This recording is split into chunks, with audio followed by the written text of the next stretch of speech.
रही है। भगवान की इच्छा से प्रद्युम्न भैया उस मछली के मुख में गिरे और मुख मार्ग से होते हुए उसके उदर में चले गए। दैव योग से एक शिकारी के जाल में वो मछली फंस जाती है और मछली फंस करके चली जाती है। जाकर के वो शिकारी राजा संबरासुर के दरबार में उस मछली को दे देता है, भेंट कर देता है। क्यों? क्योंकि उसको पता है इतनी बड़ी मछली अगर राजा को भेंट करूंगा तो मुझे खूब सारा इनाम मिलेगा। राजा ने रसोइयों को बुला करके कहा कि आप चले जाओ और जा करके इस मछली का सुंदर भोजन बनाओ। और जैसे ही वो रसोइया रसोई गृह में ले जा करके उस मछली को बड़ी कुल्हाड़ी के से काटता है तो उसके पेट से सही सलामत जीवित अवस्था में प्रद्युम्न भैया बाहर आते हैं। क्योंकि कहते हैं जाको राखे साइया मार सके ना को, बालन बांका कर सके जो जग बैरी हो। जीवित अवस्था में बाहर निकले। इधर भगवान की वचन को सत्य मान करके नारद जी की प्रेरणा से मैया रति पृथ्वी लोक पर मृत्यु लोक पर आकर के राजा संबरासुर के राजमहल में दासी का काम करने लगी। नाम है मायावती। मायावती उस पुत्र को ले लिया और लेकर चली गई। उसका लालन पालन करती है। और एक दिन मायावती ने गौर किया तो जब वह उस बालक की सेवा कर रही होती है, उसे तेल लगा रही होती है या जो भी करती है, जैसे एक स्त्री अपने बच्चे की सेवा करती है, तो उसने महसूस किया कि यह जो बालक है यह मुझे ऐसी दृष्टि से देखता है जैसे कि कोई प्रेमी अपनी प्रेमिका को या पति अपनी पत्नी को। बड़ा आश्चर्य हुआ। ठीक उसी समय वहां पर नारद जी प्रकट हुए। बोले हे देवी, यह कोई और नहीं है, ये जो है ये तुम्हारा ही पति कामदेव है। तब से मायावती उस बालक में अपने पति की छवि को देखती है और उसकी सेवा करने लगी। धीरे धीरे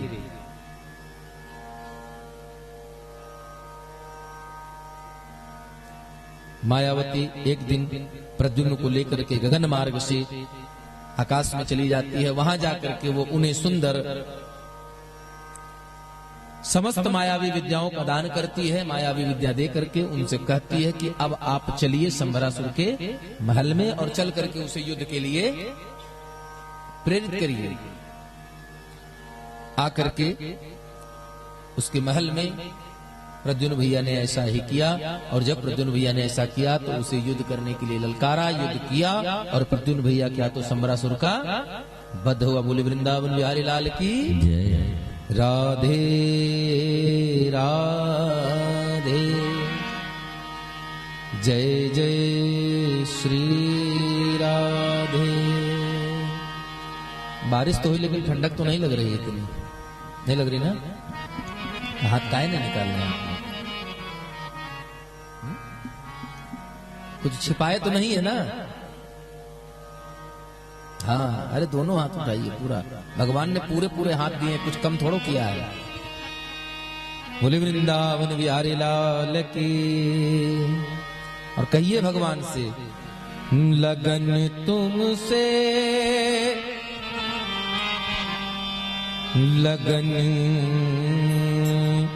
लगन तुमसे लगा बैठे, जो होगा देखा जाएगा।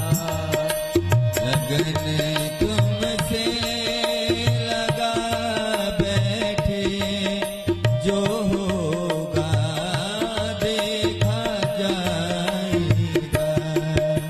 लगन हरि से लगा बैठे, जो होगा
लगा बैठे जो होगा देखा जाएगा।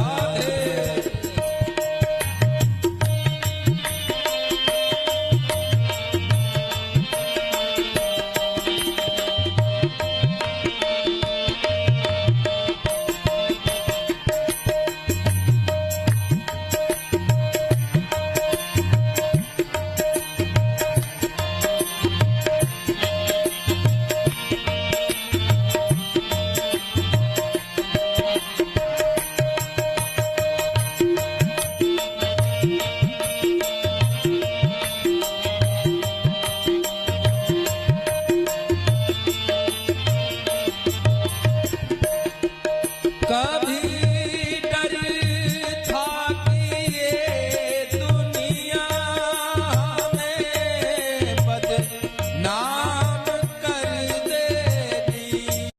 कभी डर था कि ये दुनिया हमें बदनाम कर देगी।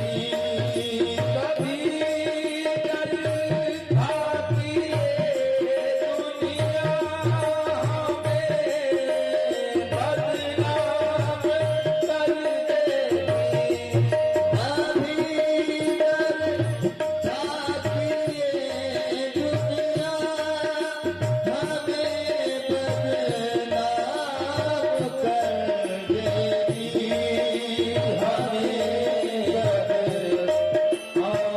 कर देगी। लो अब पर्दा, लो अब पर्दा, लो अब पर्दा उठा बैठे जो होगा देखा जाएगा।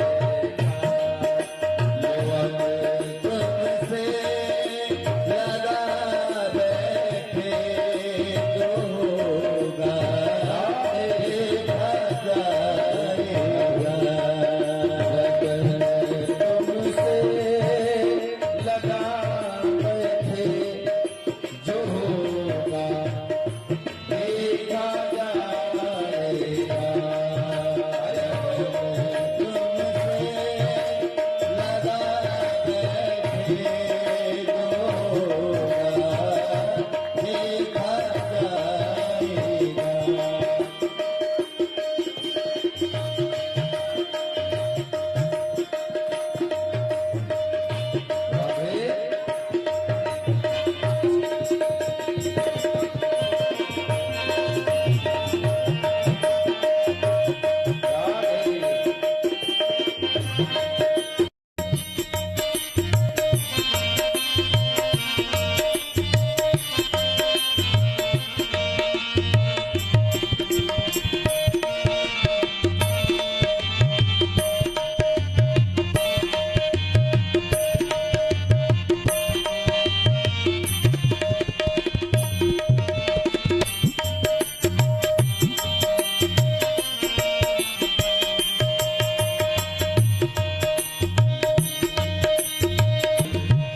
सभी से दिल हटा बैठे जो होगा देखा जाएगा।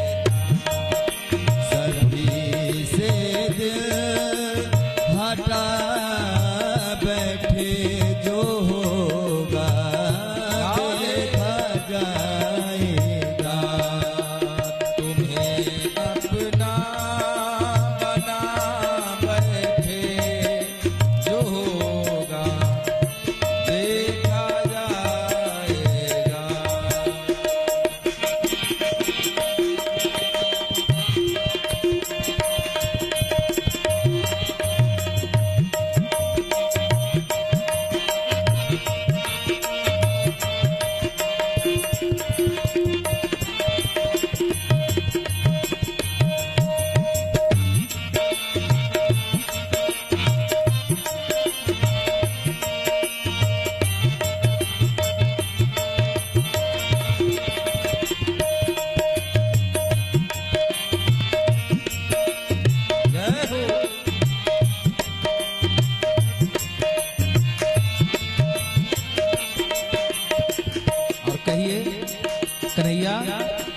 हमने तो जगत छोड़ दिया, जगत के रंग क्या देखूं, तेरा दीदार बाकी है। आप एक इशारा तो करके देखो, मैं वो सब कुछ दे सकता हूं जो मेरे पास है, लेकिन अगर आपने जरा सा नजर फेरा सरकार, तुम्हारी बेरुखी से दिल ये मेरा टूट जाएगा, तुम्हारी बेरुखी से दिल ये मेरा टूट जाएगा, ये मेरा टूट जाएगा। क्यों कि हम जीवन किए जीवन कि हम जीवन लुटा बैठे, जो होगा देखा जाएगा कि हम जीवन लौटा बैठे, जो होगा देखा जाएगा, सभी से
भगवान श्री कृष्ण का अंश कामदेव जो भगवान प्रद्युम्न के रूप में अवतरित हुए, माता रति जो मायावती है, अहम ते अधिकृता पत्नी रति कामो भवान प्रभु, उसके मायावी विद्याओं के प्राप्त करने के पश्चात वो शंभरासुर को युद्ध के लिए ललकारते हैं और उसे युद्ध में पराजित करते हैं। पराजित करने के पश्चात गगन मार्ग से रति और प्रद्युम्न भैया आकर के पहुंचे हैं द्वारिकापुरी। द्वारिकापुरी मतलब कहते हैं जहां द्वार द्वार पर वेद विराजमान हो, वही द्वारिका है। और समस्त बालक जब वहां पहुंचे हैं, ग्वाल बाल द्वारिकापुरवासी क्षेत्रवासी, यहां तक कि माता रुक्मिणी भी नई पुत्र को देखा। भाई बालक तो 6 दिन का गया था, आया है तो पूरा युवा है, तो नहीं पहचान पाए।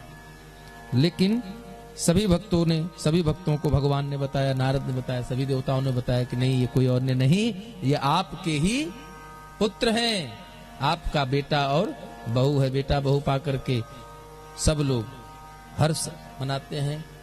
जगह जगह गीत आदि का आयोजन होने लगे, ब्राह्मणों को बुला करके स्वस्ति वाचन स्वस्ति पाठ हुआ, उनका बड़ा दान दक्षिणा देकर के उन्हें विदा किया। इस प्रकार प्रथम विवाह हुआ माता रुक्मिणी और भगवान श्री कृष्ण का। दूसरा विवाह, चूंकि मौसम को देखते हुए थोड़ा सा इसको संक्षिप्त रूप से,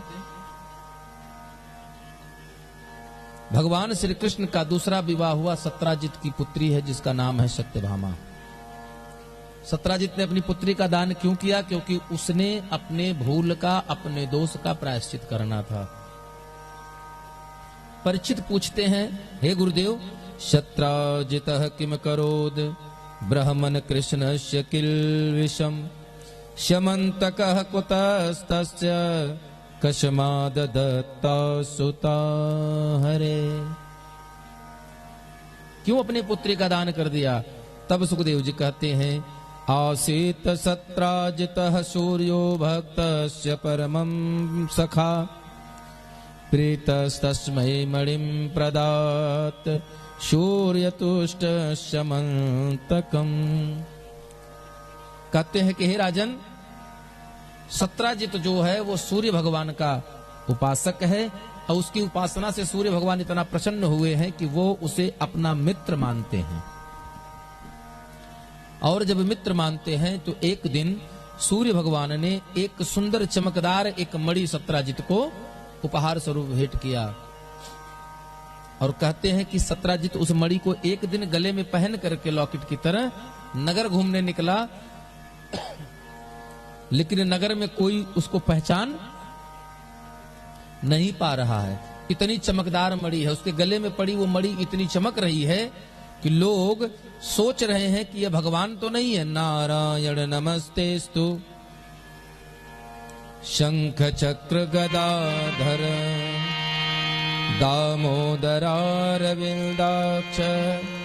गोविंद यदुनंदन। ये लग रहा गोविंद हैं, लग रहा है स्वयं भगवान विष्णु चले आ रहे हैं या कोई इंद्र आदि देवता हैं। तो भगवान श्री कृष्ण ने बताया, यह सत्राजित है, नगर सेठ, जिसके गले में श्यामंतक मणि है जो चमक रही है। बोले श्यामंतक मणि ये क्या होती है, कहां से मिली? बोले इसको सूर्य भगवान ने दिया। और इस मणि का प्रभाव यह है कि यह जहां भी रहती है वहां महामारी, सर्प भय, प्राकृतिक आपदा, रोग, सूखा, अकाल, ये सब कुछ कभी नहीं आता। और इतना ही नहीं, यह अपने मालिक को, इसका जो पूजन करता है, इसका जो वंदन करता है, इसका जो अर्चन करता है, अपने मालिक को प्रतिदिन 8 भार सोना प्रदान करती है। और आपको बताएं, 1 भार सोना का मतलब होता है, 1 भार बराबर लगभग 20 किलो। 1 भार लगभग 20 किलो का होता है। अब 8 दूना 16, लगभग 1 कुंटल 60 किलो सोना प्रतिदिन देती है वो मणि। किसको? सत्राजित को। किसी ने सत्राजित से कहा, भैया यह ऐसी मणि जो है तो साधारण मानव के लिए नहीं है, ऐसा करो इसे ले जाकर के भगवान द्वारिकाधीश को भेंट कर दो। वो नहीं लिया।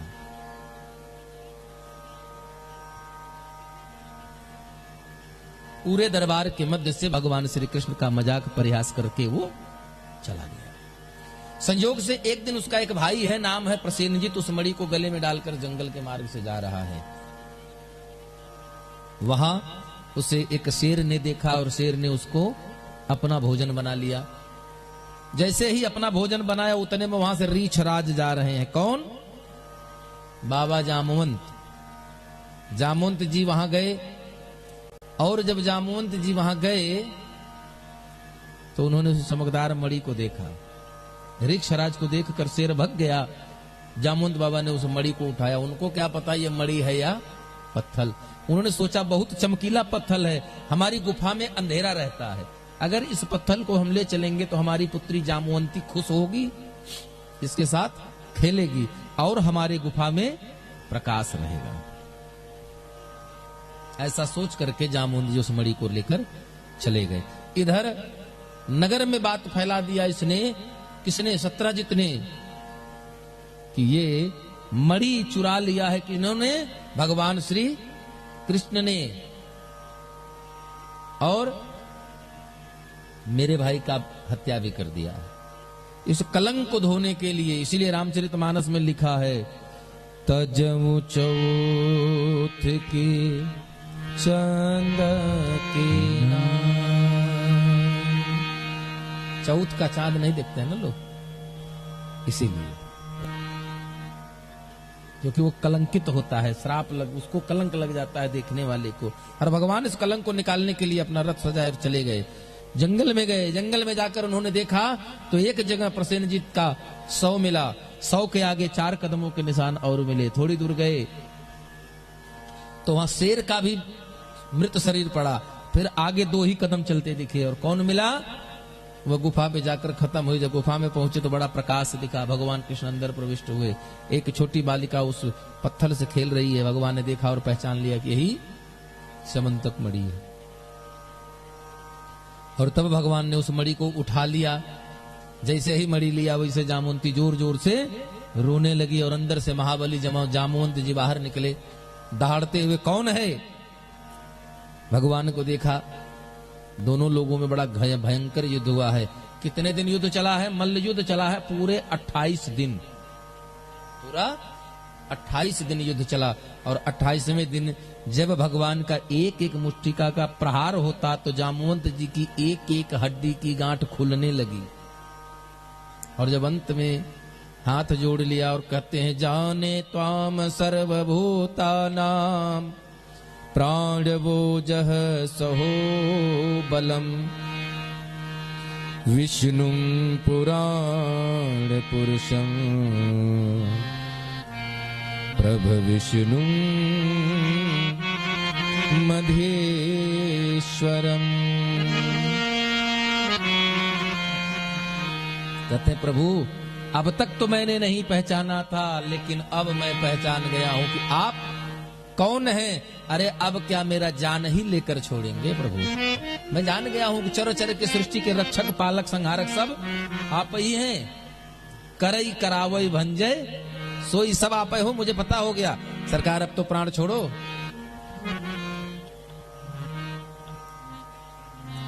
मैं आपको पहचान गया। ऐसा क्यों हुआ? क्योंकि त्रेता युग में जामवंत जी को राम जी ने एक भी युद्ध में हासिल शामिल नहीं किया था।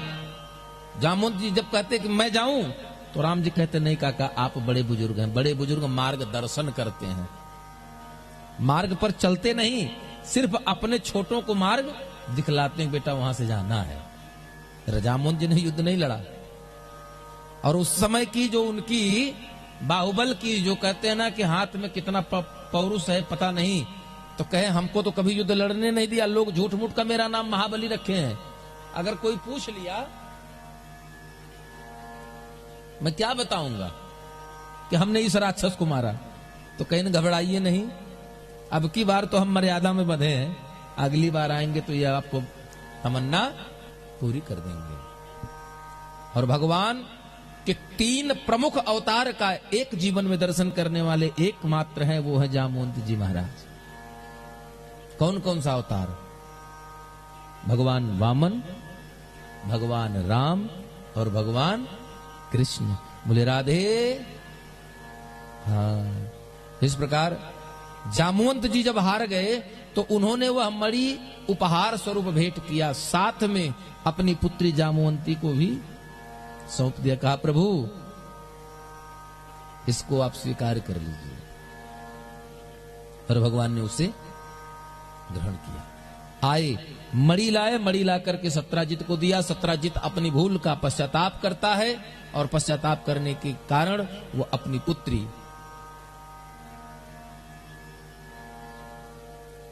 प्रायश्चित के स्वरूप भगवान श्री कृष्ण को सौंप देता है। नाम है सत्यभामा और सुमंतक मणि भी भगवान को ही सौंप दिया। तब भगवान श्री कृष्ण ने कहा कि आप सूर्य नारायण के भक्त हैं, आप उनके मित्र हैं, हम इस मणि को नहीं ले सकते, क्योंकि एक मित्र के द्वारा प्रदत्त मित्र का उपहार दूसरे को नहीं लेना चाहिए। इसे आप अपने पास रखिए और जाते समय महाराज को दे दीजिएगा। यह भगवान के कितने विवाह हो गए? कई विवाह हुए भगवान के? अब कथा सुनेंगे तब न समझ में आएगा कितना विवाह हुआ। भगवान के कई विवाह हुए? हाँ याद है, 3 विवाह हुए। कौन कौन?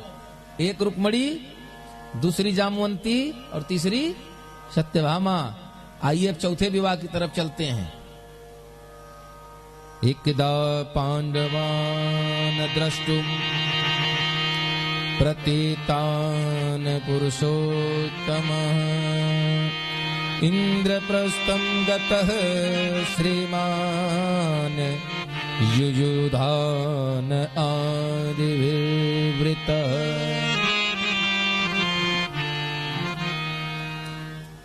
सुखदेव जी कहते हैं परीक्षित जब लाक्षागृह कांड के बाद युयुधान आदि राजा के साथ पांडव को द्रुपद के घर में देखा गया था, तो भगवान उनसे मिलने इंद्रप्रस्थ गए और भगवान का बड़ा स्वागत हुआ, क्योंकि उसी समय खांडव वन को जला करके वहीं इंद्रप्रस्थ का निर्माण हुआ था। भगवान उनसे मिलने गए, सभी मित्रों से मिला, कुछ दिन वहां रुके। एक दिन भगवान इन कृष्ण और अर्जुन रथ पर आरूढ़ होकर के शिकार खेलने निकले और शिकार खेलते खेलते भूख प्यास लगी तो यमुना जी के तट पर रुक गए और जब यमुना जी के तट पर रुके, हाथ पैर धोया, शीतल जल पिया, मन को तृप्त किया और थोड़ी देर वहीं वृक्ष की छाया में विश्राम कर रहे हैं। उसी समय एक स्त्री के रोने की आवाज आती है। भगवान श्री कृष्ण को ने कहा अर्जुन जाकर देखो तो जरा कौन स्त्री रो रही है, क्या कष्ट है उसे। और अर्जुन गए तो उन्होंने पूछा का तुम कश्यासि श्रुणोर, हे देवी का तुम कश्यासी, कौन हो तुम? कश्यासी सुश्रोड़ी, क्यों रो रही हो? कुतो असी की चिकीर ससी, क्या कारण है, क्या दुख है तुम्हारे जीवन में जो तुम इतना विलाप कर रही हो, इतना चीख रही हो? तो वो स्त्री कहती है अहम देवस्व सवितुर्दुहिता पतिमेच्छित विष्णुं वरेण्यं वरदं तपः परमास्थिता।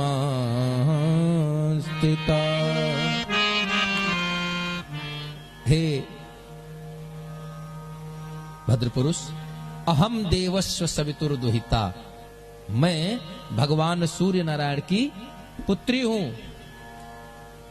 सवितुर्दुहिता, मैं उनकी पुत्री हूं।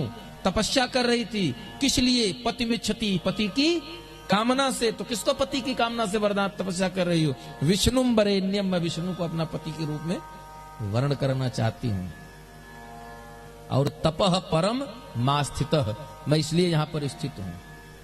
और बहुत जीवन बीत गया लेकिन आज तक भगवान ने मुझे अभी तक स्वीकार नहीं किया, इसलिए दुख है, इसलिए विलाप कर रही हूं। नाम क्या है, घर कहां है, कहां रहती हो? कालिंदी तीर्थ समाख्याता, लोग मुझे कालिंदी के नाम से जानते हैं। और वसामी यमुना जले, घर कहां है? इसी यमुना के जल में मेरा निवास स्थान है। बोलिए राधे।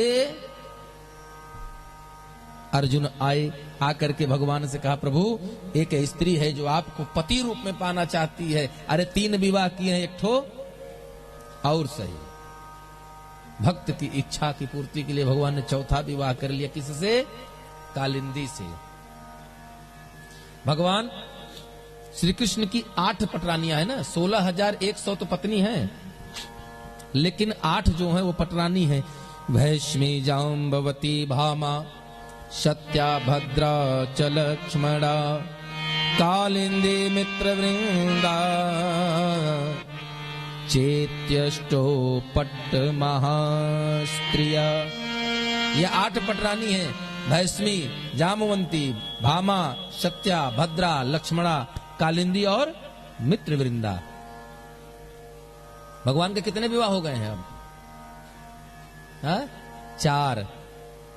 4 विवाह हो गया। इसके बाद भगवान मित्रवृंदा, अवंतिकापुरी, जहां आज उज्जैन है, जहां भगवान श्री कृष्ण पढ़ाई करने गए थे, वहीं अवंतिकापुरी के राजा हैं, नाम है विंद और अनुबिंद। उन्होंने अपनी बहन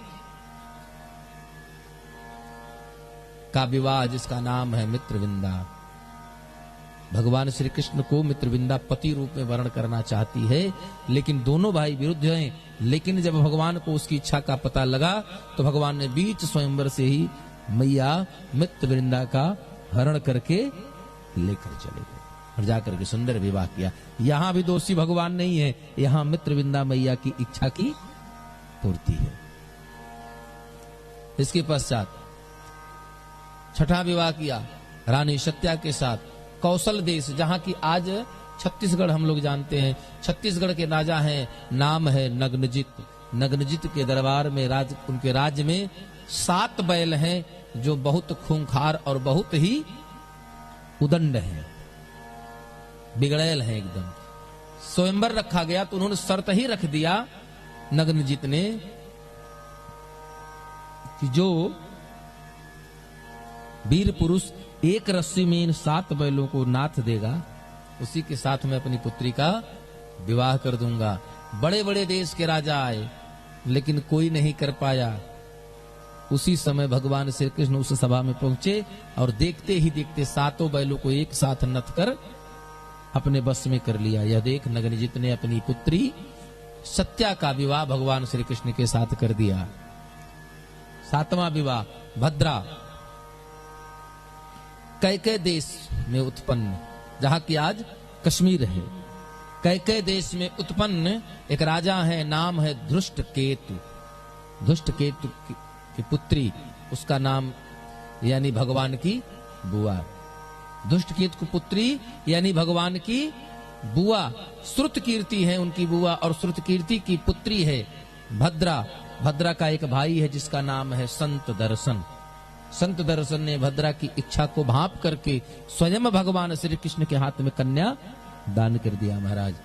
इसके पश्चात 8म विवाह मद्र देश के राजा हैं, नाम है बृहत सेन। बृहत सेन की पुत्री है लक्ष्मणा। लक्ष्मणा के विवाह के लिए स्वयंवर रखा गया और ठीक वैसा ही स्वयंवर रखा गया जैसा द्रुपद देश के राजा ने रखा था। पांचाल नरेश द्रुपद ने जैसा स्वयंवर रखा था, कब? द्रौपदी के विवाह के निमित्त मत्स्य भेदन करके। और जिस समय सभा में मत्स्य भेदन का स्वयंवर हुआ, उस सभा में कर्ण, दंतवक्र, शिशुपाल, दुर्योधन, यहाँ तक कि खुद गांडीवधारी अर्जुन भी उपस्थित थे, लेकिन कोई उस मछली का भेदन नहीं कर पाया। भगवान श्री कृष्ण ने उस मछली का भेदन करके मैया लक्ष्मणा के साथ विवाह किया। इस प्रकार भगवान के कितने विवाह हो गए? 8। बोले वृंदावन बिहारी लाल की। अब कितना विवाह शेष है? 16,100। तो कहां से होगा? होगा तब पृथ्वी के नाम भूमि है। एक राक्षस है जिसका नाम है भौमासुर। भौमासुर यथा हतो भगवता भौमो येन चिताह स्त्रियः। भगवान श्री कृष्ण ने इस दुष्ट का वध करके इन स्त्रियों को प्राप्त किया। कैसे? क्यों? क्योंकि इंद्रेण हृत छत्रेण हृत कुंडल बंधुना हृतामराद्रि इंद्रानेन ज्ञापितो भौम चेष्टितम। और सभार्यो गरुड़ारूढ़ प्रज्ञा ज्योतिष पुरम यजु। भगवान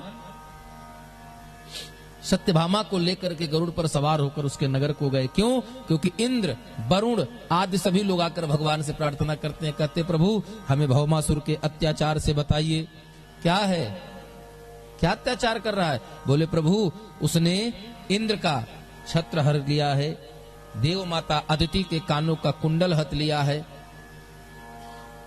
चुरा लिया है, छीन लिया है।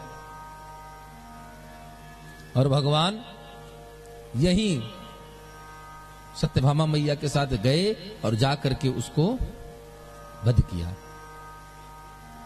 नाम है उसके नगर का प्रज्ञा ज्योतिषपुर, जो गगन में स्थित होने वाले उसके मीनारे हैं, जो चारों तरफ से पर्वत, खाइयां, पहाड़ इनसे सुसज्जित है, जहां पहुंच पाना दुर्गम है, इसलिए भगवान गरुड़ पर बैठ कर गए।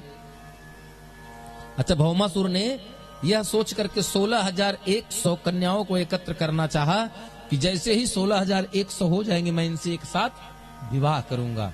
लेकिन 16,100 होने पर विवाह तो हुआ, लेकिन किसके साथ?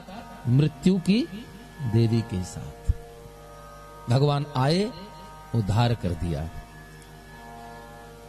इसलिए जब विवाह करने के बाद उन स्त्रियों को, उस कन्याओं को, जो छोटी छोटी कन्याओं को चुरा कर ले आया था, किसी को प्रसूति सौर के घर, प्रसूति गृह से, किसी को पालने से, किसी को आंगन में खेल रही से, आज सब युवावस्था में हैं और सब भगवान से कहती हैं कि प्रभु, भगवान ने कहा है देवियों अब आप लोग स्वतंत्र हैं, आप लोग अपने अपने घर को जाएं। तो देवियों ने कहा प्रभु जाऊं कहां तज चरण तिहारे। क्यों? क्योंकि हमें तो ये तक नहीं पता है कि हमारा गांव कहां है, हमारे पिता का नाम क्या है, कहां जाएंगे हम? बोले फिर, बोले या तो आप हमें स्वीकार करिए और या तो हमें अभी इसी जो अग्नि कुंड प्रज्वलित है इसी में हम अपने जान दे देंगे। भगवान ने कहा कोई बात नहीं, परेशान न होइए। भगवान ने उन सब की इच्छा की पूर्ति के लिए उन सब को अपने चरणों में जगह दिया। बोले वृंदावन बिहारी लाल की जय। और भगवान की संतति के बारे में संत कहते हैं 1,61,सहस्र अरु अष्टादश सब भार। 1,61,000 अष्टादश।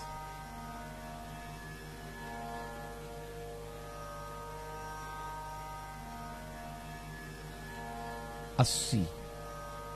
अब सोचिए 1,61,080 पुत्रों के पिता हैं भगवान श्री कृष्ण। क्यों? क्योंकि प्रत्येक रानी से 10-10 पुत्र हुए हैं।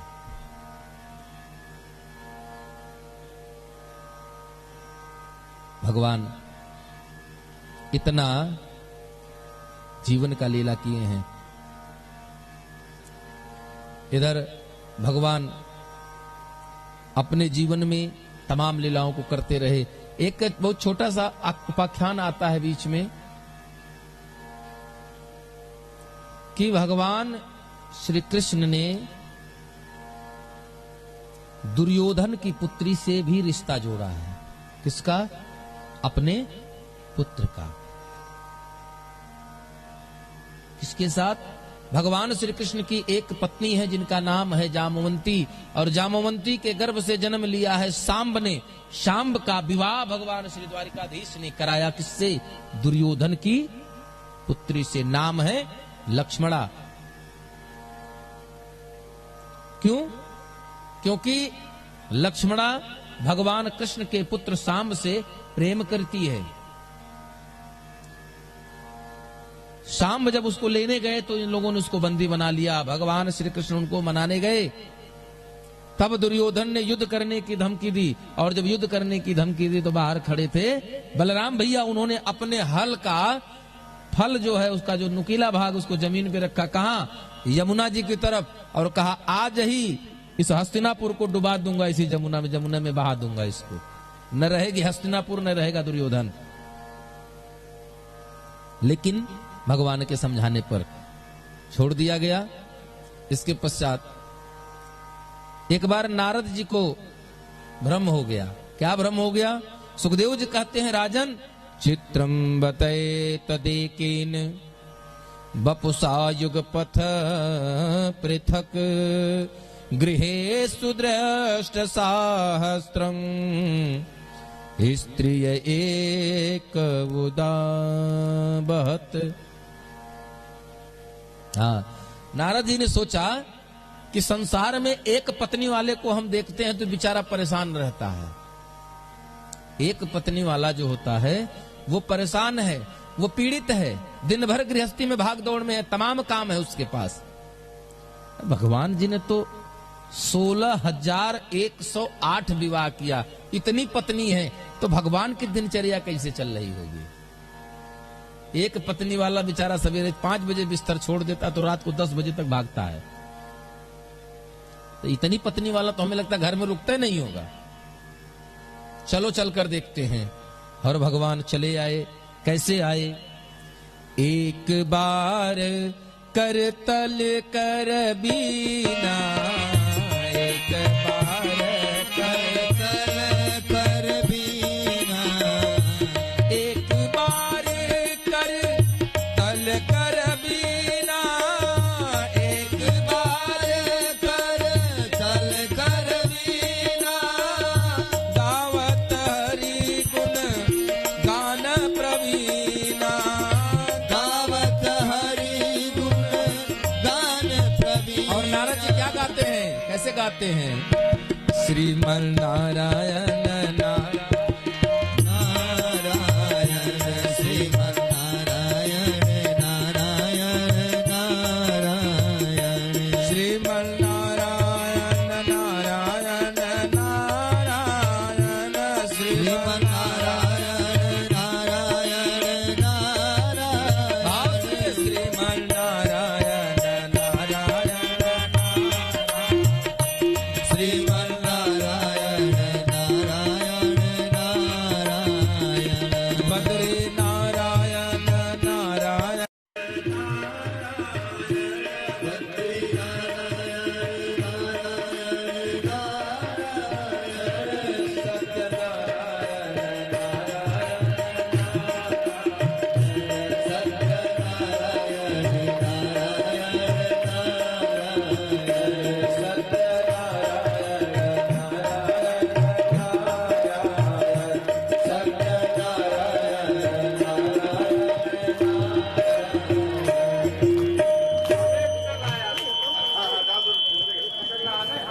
मैट्रिक बिछा दो।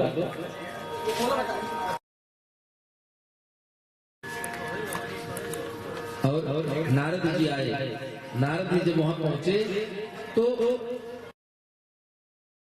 प्रवेश ऐसे भगवान को बिना बताए। और जब प्रविष्ट हुए तो पहले गए कहां? रुक्मिणी मैया के कक्ष में। तो रुक्मिणी मैया के कक्ष में गए तो उन्होंने देखा कि भगवान माता रुक्मिणी के साथ बड़ा आनंद प्रमोद में है। वहां से निकले तो जामवंती मैया के महल में गए। और जब जामवंती मैया के महल में गए तो वहां भी देख रहे हैं कि भगवान तो बड़ा आनंद में है। अभी रुक्मिणी मैया के कक्ष में देख कर आए, बगल में जामवंती के कक्ष में झांका तो देखा वहां भी भगवान है। सत्यभामा के कक्ष में गए तो वहां भी भगवान दिख गए। ऐसे सब जगह गए तो सब जगह उनको जाने के बाद भगवान दिखे। तो गोस्वामी तुलसीदास जी रामचरितमानस में कहते हैं बड़ी सुंदर सी बात, अति प्रचंड रघुपति कर माया, अति प्रचंड रघुपति कर माया, जेहिन मोह असको जग जाया, जेहिन मोह असको जग जाया, जो ज्ञानीन कर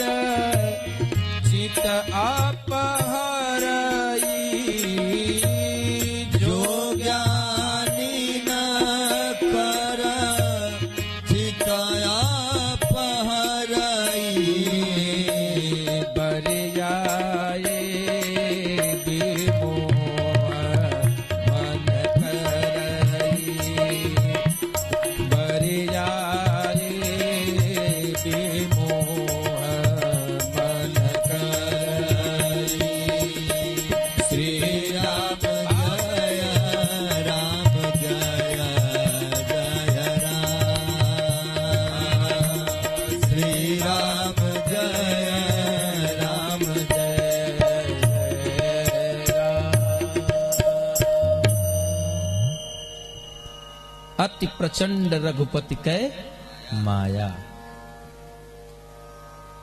भगवान की माया बहुत प्रचंड है महाराज, बहुत विशाल है, बड़ी विकराल रूप में है। और जे हिन मोह, ऐसा इस धरती पर कोई नहीं जन्म लेता जिसको भगवान की माया पकड़ न लेती हो। अस को जग जाया, ऐसा कौन धरती पर जन्म लिया। अगर माया अपने पर आ जाए, भगवान की इच्छा हो जाए, तो बड़े बड़े ध्यानी, बड़े बड़े ज्ञानी भी माया के चक्कर में उलझ जाते हैं। जैसे कि प्रमाण रामचरितमानस में नारद बाबा है, इतना बड़ा ज्ञानी होकर के भी विवाह के लिए परेशान हो गए, क्योंकि भगवान की माया चाहती है, भगवान चाहते हैं। और जब कहीं कुछ नहीं मिला तो उन्होंने देखा,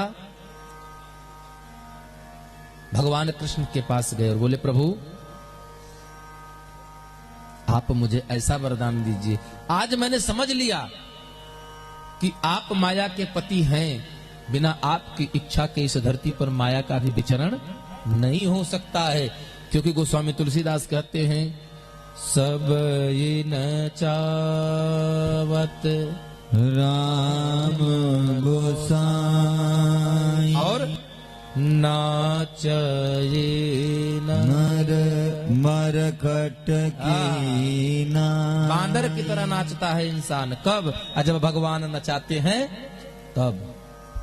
तो प्रभु आप हमें ऐसा वरदान दीजिए कि आपकी माया मुझे तंग ना करे, और मैं समस्त 14 भुवन में आपके नाम का गुणगान करता रहूं। बोले राधे। इसके पश्चात भगवान श्री कृष्ण ने नारद को कहा, हे नारद, मैं ही धर्म का वक्ता हूं। मैंने इस दिन कहा था ना कि भगवान ने यही तो कहा, मैं ही करता हूं। अर्जुन से यही बात भगवान ने कही थी गीता में कि मैं करता हूं, मैं ही कर्म हूं और मैं ही क्रिया हूं। सब कुछ मैं ही हूं। तू जो क्रियान्वित होता है वो भी मैं ही हूं, जो करने वाला है वो भी मैं ही हूं। संसार को शिक्षा देने के निमित्त ही मैंने इस सृष्टि में समग्र लीलाओं का प्रचार प्रसार किया है। यहां भगवान श्री कृष्ण नारद जी से कहते हैं, देखिए एक चीज बताएं आपको, लोग कहते हैं ना कि सवेरे जल्दी जागिए। हमारे गुरु जी कहते थे, बेटा जिस साधक ने ब्रह्म मुहूर्त को नहीं देखा, चाहे पूरी जिंदगी एक नहीं 100 जीवन बिता देगा साधना करते करते, लेकिन वो ब्रह्म को नहीं देख पाएगा। क्यों? क्योंकि उसने ब्रह्म मुहूर्त ही नहीं देखा, तो ब्रह्म कहां से देखेगा। इसलिए सुबह उठना चाहिए। भागवत में कहता है, भागवत पुराण कह रहा है, ब्रह्मे मुहूर्ते या, ब्रह्म मुहूर्त में निद्रा सा पुण्य क्षयकारिणी। ब्रह्म मुहूर्त की बेला में जो सोता है वह अपने जीवन के अर्जित पुण्य का भी क्षय कर देता है महाराज। और ताकुरवाड़ो द्विजो मोहात पाद कृच्छेड़ शोध्यति। ऐसा मनुष्य उस पाप को प्राप्त करता है जो वेद पाठी ब्राह्मण को पैर से स्पर्श करने के बाद लगता है। उस पाप को आप ग्रहण करते हैं। इस प्रकार चले, तब भगवान नारद जी कहते हैं, कृपा की न होती जो आदत तुम्हारी, तो सोने रहती अदालत तुम्हारी। कृपा की न होती जो आदत तुम्हारी, तो सोनी ही रहती अदालत तुम्हारी। कृपा की न होती जो आदत तुम्हारी,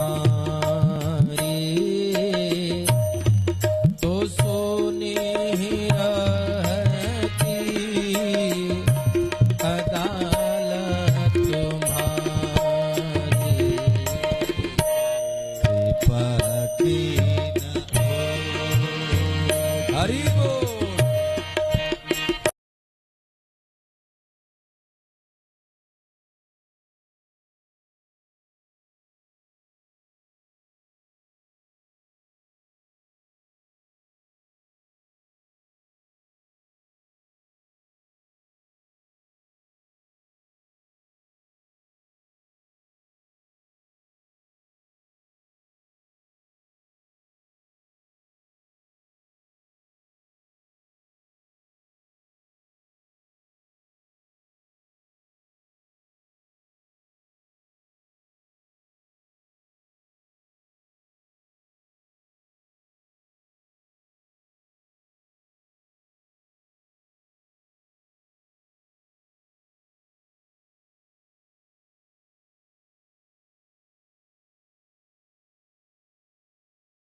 जहां बेदर्द हाकिम हो वहां फरियाद क्या करता। न हम होते मुजरिम ना तुम होते हाकिम, न हम होते मुजरिम न तुम होते हाकिम, ना घर घर में होते इबादत तुम्हारी, कृपा भी न होती जो आदत तुम्हारी, तो किस दिल में होती हिफाजत तुम्हारी, कृपा की न हो।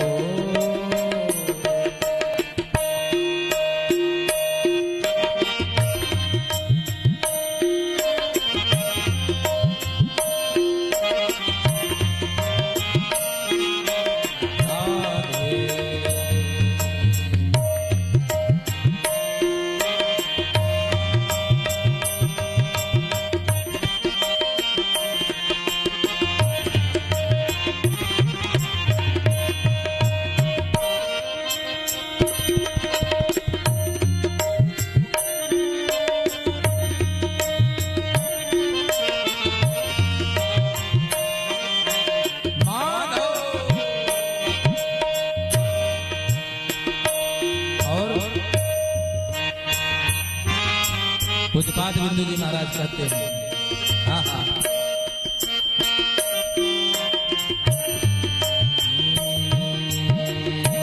तुम्हारी ही उल्फत के दृढ़ बिंदु हैं हम, तुम्हारी उल्फत के दृग बिंदु हैं हम, तुम्हारी उल्फत के दृढ़ बिंदु हैं हम, तुम्हारी उल्फत के दृग बिंदु हैं हम। इसलिए तुम्हें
की न होती। क्या? जो आदत तुम्हारी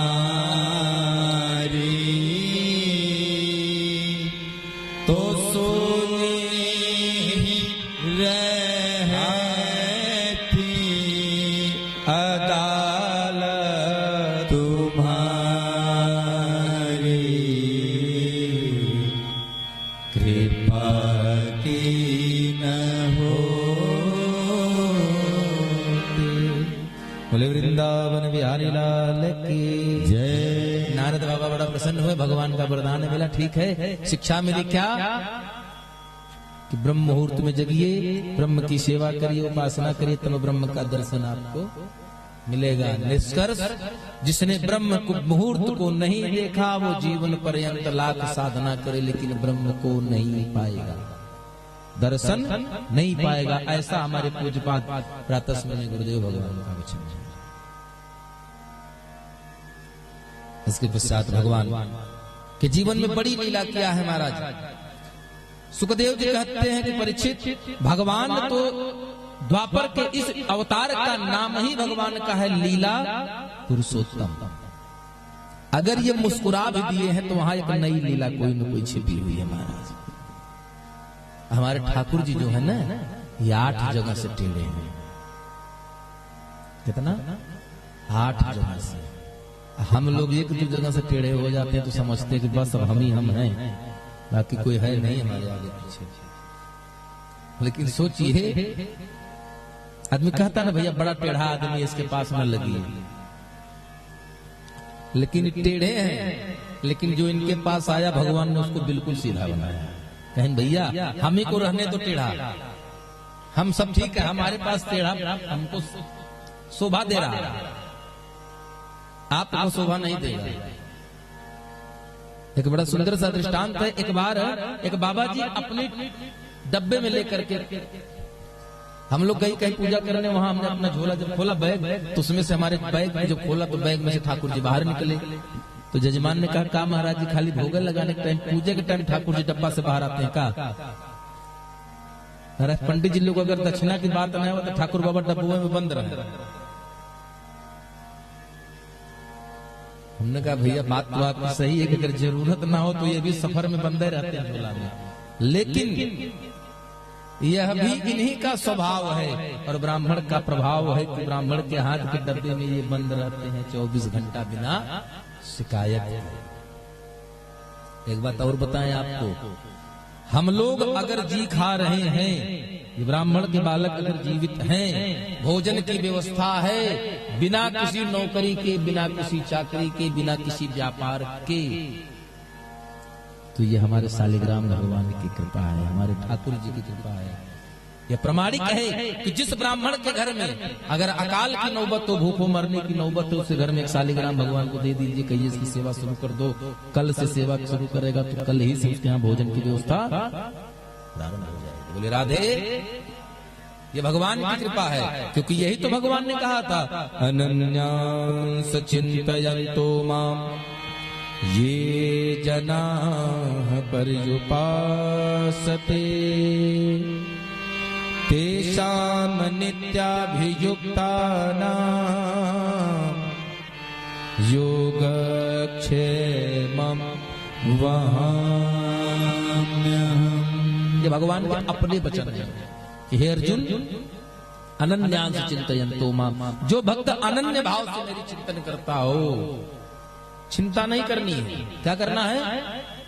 चिंतन करना है। आपके हाथ से 5000 रुपए की अंगूठी गिर जाए, मान लीजिए आपके हाथ से 5000 रुपए की अंगूठी गिर गई, कोई कीमती वस्तु खो गई तो चिंता तो होगी, लेकिन गुरुजन कहते हैं, विद्वान समाज कहते हैं, गतांत न सोचा न विद्वत्त मन्ये, ये सत्यनारायण भगवान की पोथी में लिखा है कि जो चला जाए उसके बारे में चिंता मत करिए, चिंतन करिए। क्यों?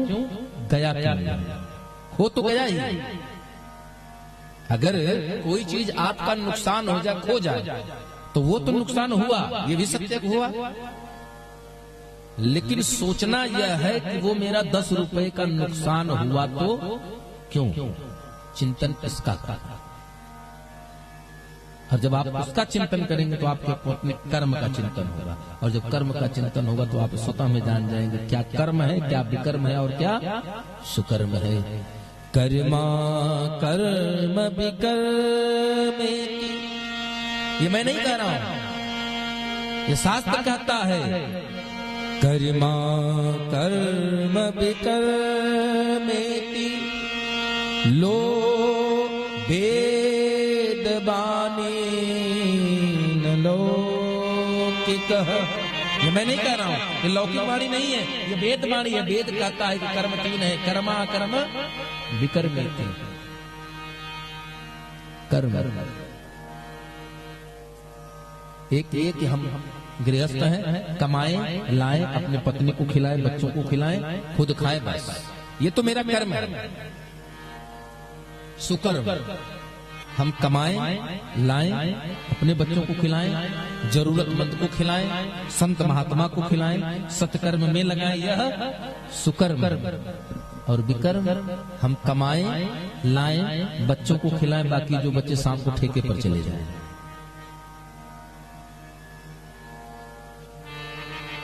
धन की भी तीन ही गति है।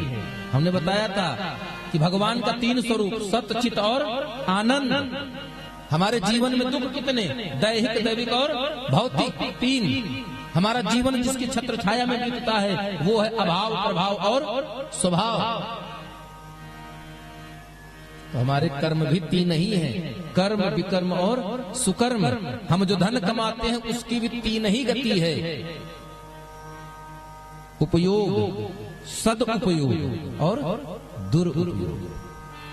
आपने कमाया, अपने परिवार का पालन किया, यह इसका उपयोग है।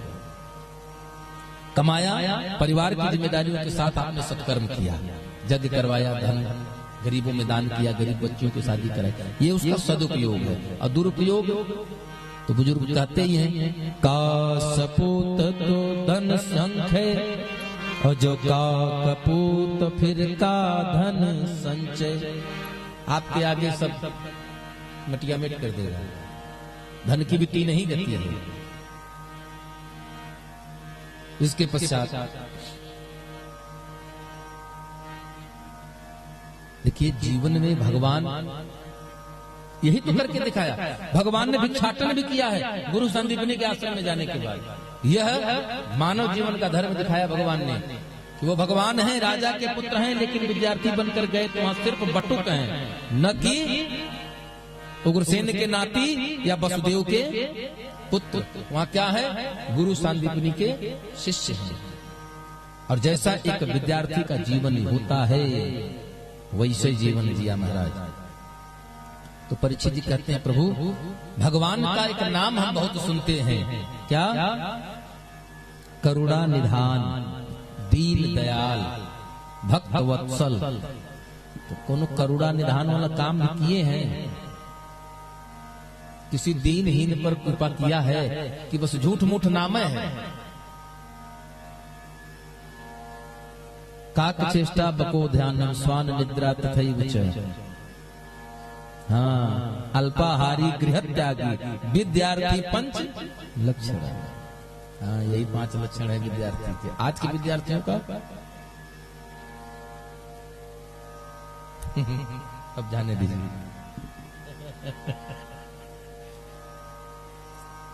सब विपरीत हो गया। जहां अल्पाहार था वहां आने दो। हाँ, एक भगत थे, उनका विवाह हो गया। अब याद आ गया तो सुना ही देते हैं लाइन। भगत का विवाह हुआ, ससुराल चले गए। अब जब ससुराल जाने को तैयार हुए, नया नया ससुराल है, तो उनकी माँ, जो उनके घर की अपनी माँ है, समझा रही, देखो बेटा ससुराल में जाना तो भोजन थोड़ा हिसाब से लाना। क्यों? क्योंकि 1.25 सेर का रोटी एक मीटिंग में खाते थे और उतने दूसरा मीटिंग में लेते थे। अब शुरू हो गए भैया, ससुराल पहुंचे, शुरू हो गए। तो जो इनका साला था वो थोड़ा कंजूस टाइप का था। जब देखा कि जीजा 15-16 रोटी खा चुके हैं तो उसने इशारा किया कि जीजा, अरे बीच कुछ पानी भी पिया जाता है, पी लीजिए। तो जीजा सुने नहीं बोले, कहीं 4 रोटी और लाइए। 4 आई खाए तो फिर दोबारा बोला, कहीं जीजा अरे पानी नहीं पी लीजिए, बीच कुछ पानी पी लीजिए। तो जीजा कहें भैया बीच कुछ आवे तब तो पानी पिए, बीच आवे तब तो जलपान की व्यवस्था हो, अभी तो बीच आया ही नहीं। हाँ, ऐसे 2 भाई की शादी हुई तो बड़का के ससुराल जाना था, क्योंकि साला 2 थे, एक साला मर गया बड़ा वाला, तो बड़े के ससुराल तो बड़ा जाए कैसे। छोटा थोड़ा बड़बोलापन था, ज्यादा बोलता था, क्या बोल जाएगा पता नहीं। तो सब उसको समझाए, कहीं भैया देखो वो जा नहीं सकता, 4 महीना बाद उसका गौना आना है, एक काम करो तुम ससुराल चले जाओ, लेकिन भैया 2-3 बात बोलना, ज्यादा मत बोलना, क्योंकि जब तुम ज्यादा बोलने लगते हो तो फिर ओवरफ्लो हो जाता है, समझ में नहीं आता कहां से छूट रही हो कहां जा रही है। कहना बिल्कुल 2-3 बात बोलेंगे, ज्यादा नहीं बोलेंगे। भैया भाई के ससुराल पहुंचे।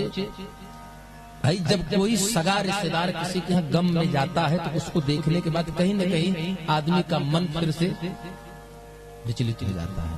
जैसे भैया साला दामाद का भाई पहुंचा, छोटे दामाद जी पहुंचे, सासू भैया ने पकड़ा दाहिना हाथ और रोना शुरू किया, भैया हमारे लाल हमको छोड़कर चले गए।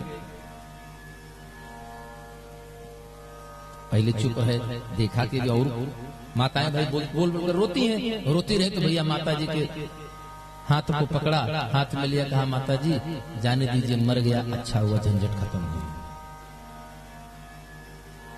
2-3 बात बोलना था तो माता जी का हाथ पकड़े, आंसू से पोछीन, कहीं माता जी जाने दो,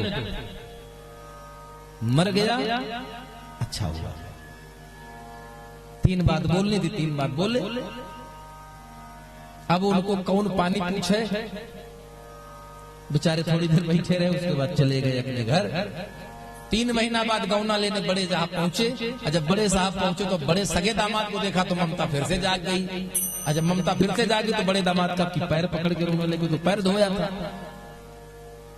कहन माता जी इस दुनिया से ऐसा कोई घर नहीं जिस घर में यह आपदा ना पड़ी हो, संतोष तो करना ही पड़ेगा, क्योंकि उसके आगे किसी का बस नहीं है।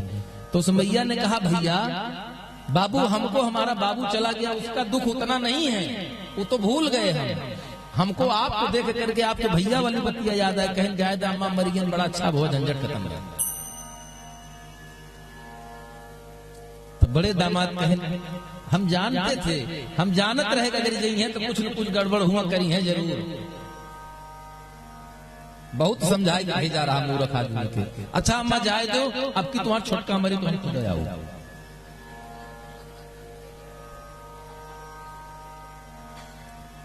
बड़ा जने कहीं ये छोटका के बहुत समझाए रहे भैया हुआ जाए कुछ उल्टा सीधा न बोलो, लेकिन बोल गए जाए दो अम्मा रो ना, मूर्ख है, अब की बार जो तुम्हारा छोटका वाला मरी तो हम खुद समझाओ जाओ।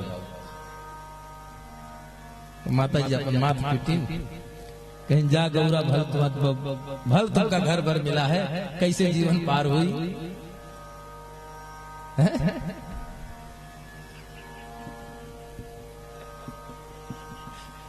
हमारे राजेश भैया समझ गए, बोले राधे आई है, क्योंकि अब आगे का प्रसंग थोड़ा दुख वाला है, इसलिए हमने कहा पहले में हंस लिया जाए। बैठ भाई दूर तक जाना है तो गाड़ी की बैटरी पहले फुल रूप से चार्ज है। आइए हम लोग चलते हैं। परीक्षित जी ने जब कहा कि महाराज ऐसा कोई कथा हो, ऐसी कोई घटना हो, ऐसी कोई भगवान की कृपा हो, तो आप उस कथा को हमें सुनाइए, जरूर से सुनाइए। तब महाराज पर सुखदेव जी कहते हैं परीक्षित मैं आओ एक ऐसी कथा सुनाता हूं कि जो भगवान की उदारता, भगवान की करुणाशीलता का दर्शन कराएगी आपको। बड़े भाव से परीक्षित जी कथा सुन रहे हैं और सुखदेव जी सुना रहे हैं। क्या सुनाया? कृष्ण शासित सखा कश्चित् ब्राह्मणो ब्रह्मवेत्तमः विरक्त इन्द्रियार्थेषु प्रशान्तात्मा जितेन्द्रियः।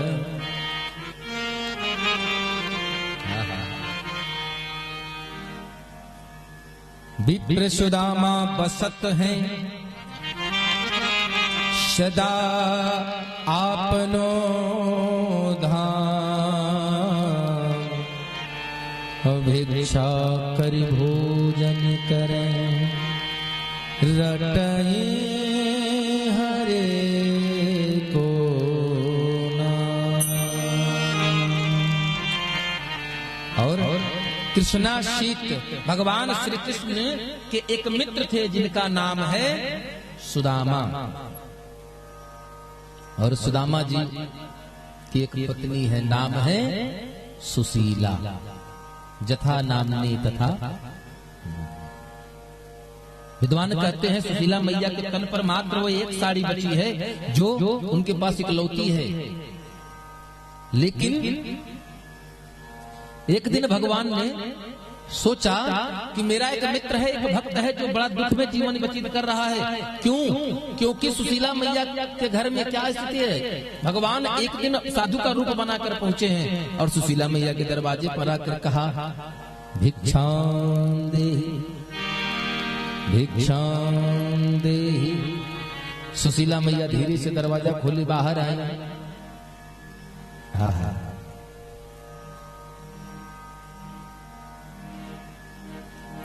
कहीं महाराज हम आपको कुछ दे नहीं सकते। बोले क्यों? कहीं एक मास द्विपाथ में दुई एकादशी हो।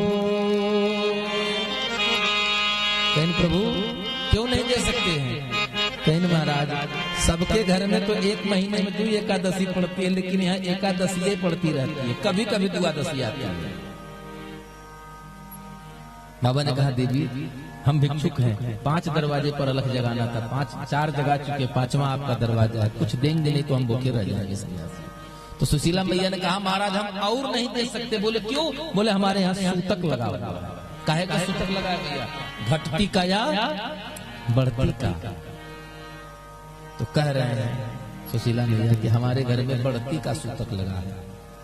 तो महाराज बढ़ती का सूतक क्या पैदा भया?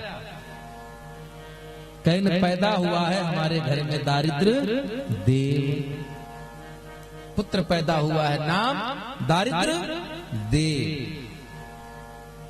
यहां भगवान श्री कृष्ण अब माता सुशीला को दर्शन करा रहे हैं कि ये पंडित सुदामा जी का घर है क्या? ये जो घर है ये पंडित सुदामा जी का घर है क्या? तो सुशीला मैया को बड़ा आश्चर्य हुआ कि अरे हमारे पति देव को भी कोई पहचानता है क्या?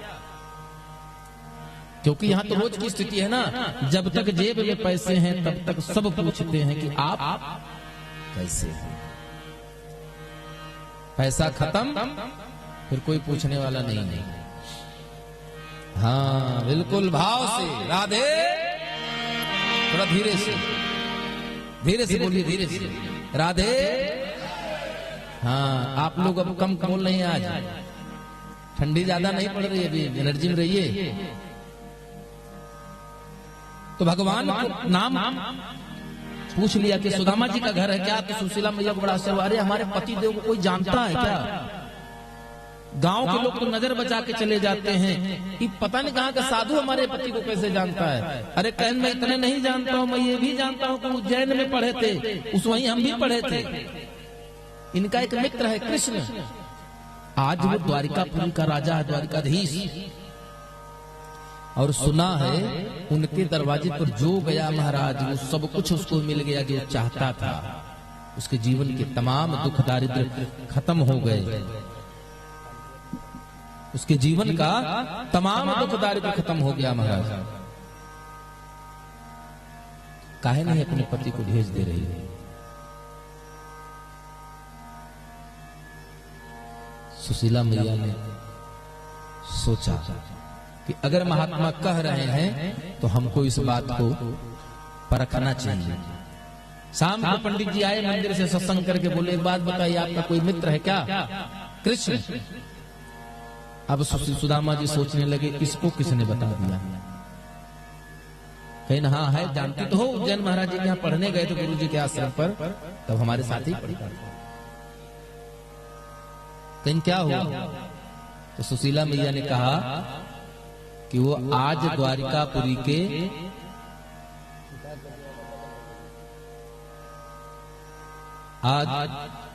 द्वारिकापुरी का राजा, इसलिए आप उनके पास चले जाइए और जाकर के अपनी बात उनसे कहिए। तो सुदामा जी कह रहे हैं, अध्यापनम अध्ययनम यजनम याजनम तथा दानम प्रतिग्रह सेव ब्राह्मणाम नाम कलायत। ब्राह्मण के 6 कर्तव्य हैं, 6 कर्म है। क्या? अध्ययन करना, अध्ययन कराना, यज्ञ करना, यज्ञ कराना। कितने कर्म हुए? 4। दान लेना और दान देना, यही 6 कार्य ब्राह्मणों के हैं। मैं मांगने नहीं जा सकता। तो सुदामा जी से सुशीला की पत्नी कहने लगी, अरे हम मांगने के लिए थोड़ी कह रहे हैं, मित्र हैं, जाओगे तो बिना कहे कुछ न कुछ दे करके विदा ही करेंगे। तो सुदामा जी कह रहे, मांगन गए सो मरी गए, मरे सो मांगन जाही, उनते पहले वे मुए, जिन मुख निकसत ना। मैं मांगने नहीं जाऊंगा। क्यों? क्योंकि अगर मैं मांगने गया तो कहते हैं मांगने वाले की आत्मा मरी ही समझो, इसलिए वो मांगने जा रहा है। सुशीला मैया कहती हैं, आप चले जाओ, भगवान पर भरोसा रखो। सुदामा जी दृष्टांत सुना रहे हैं कि देवी, त्रेता युग में एक मुनि है, नाम है विश्वामित्र। और गोस्वामी तुलसीदास जी कहते हैं, विश्वामित्र महामुनि ज्ञानी, विश्वामित्र महामुनि ज्ञानी,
गोस्वामी जी ने पहले लिखा है, देखिए भाव को समझिएगा।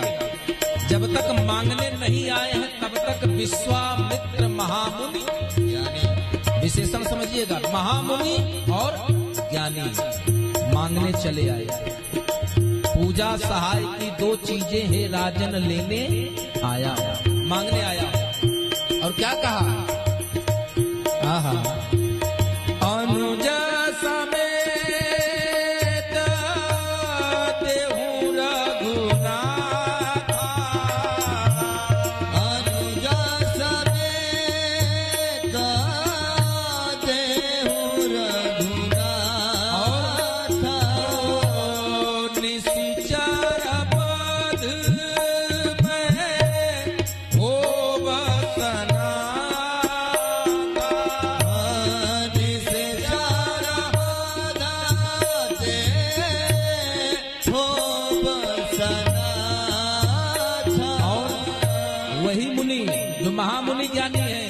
आज मांग लिए क्या?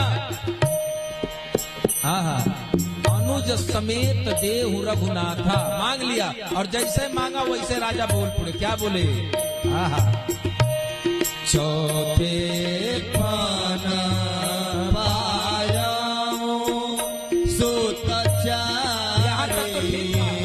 यहाँ तक तो ठीक है। चौथे पन पायो सुतचारी। अब महामुनि नहीं, ज्ञानी नहीं, संत नहीं, विप्र कहूं नहीं बचन विचारे, विप्र कहूं नहीं कहे वो विचारे, विप्र कहे नहीं कहे वो विचारे। क्या किया विश्वामित्र जी ने?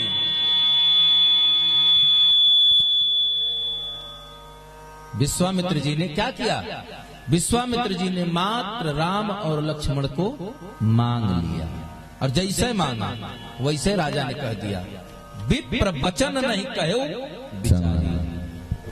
संभाल कर बोलिए,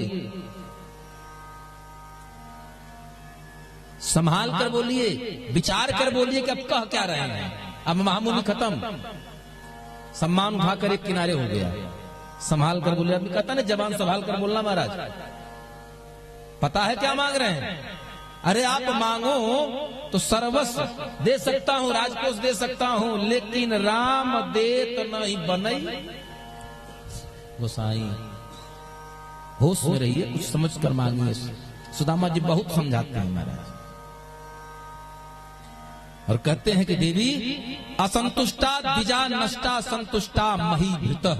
हे देवी, जो ब्राह्मण असंतुष्ट हो गया, अब ब्राह्मण ही नहीं, इस धरती पर रहने वाला मानव मात्र, जिसका जीव, जिसका मन कभी भी संतुष्ट ना हुआ, सिर्फ असंतुष्ट रहे, वो इस धरती पर तो अपना बिगाड़ ही रहा है। यह लोग तो बिगाड़ रहा है, वहां का भी व्यवस्था बिगाड़ ही दे रहा है महाराज। क्यों? स्वकृतैर जायते जंतु स्वकृतैरेव वर्धते, सुख दुखे तथा मृत्यु स्वकृतैरेव विन्दति। यह महाभारत के शांति पर्व में कहा है कि व्यक्ति अपने कर्म का फल भोगता है, अपने ही कर्म से मर जीता है, अपने ही कर्म से मृत्यु प्राप्त करता है, और अपने ही कर्म के बल पर अगला जीवन का निर्धारण करता है। बोलिए राधे। एक बात। दूसरी, आप लोगों ने अपने घर में देखा होगा कि जानवर होता है, नाम है छछुंदर। देखे है ना?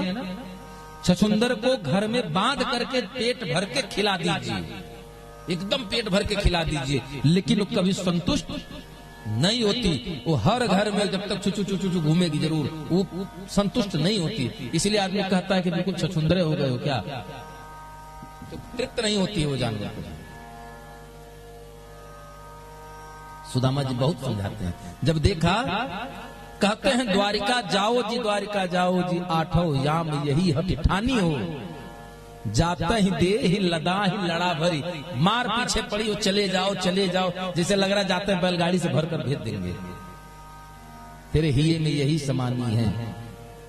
अरे जो पे दरिद्र ललाट लिखो, मेरे अगर भाग में दरिद्रता लिखी है तो काऊ पे मेटे जाई न जानी, पै है कहाँ ते अटारी अटा विधि दीनी, है जो बस टूटी सो छानी। अगर भगवान ने हमारी किस्मत में छप्पर ही दिया है तो हमको राजा के महल का सुख नहीं मिल सकता। देवी संतोष रखो। क्यों? क्योंकि कोदो सवा जुड़तो भरी पेट तो चाहत ना दधी दूध मिठौती। इतना सुनने के बाद बोलती है सुशीला मैया, हे पंडित जी शादी हो गया, इतना बच्चे हो गए, आज तक कभी आपसे कुछ मांगा नहीं? मांगा।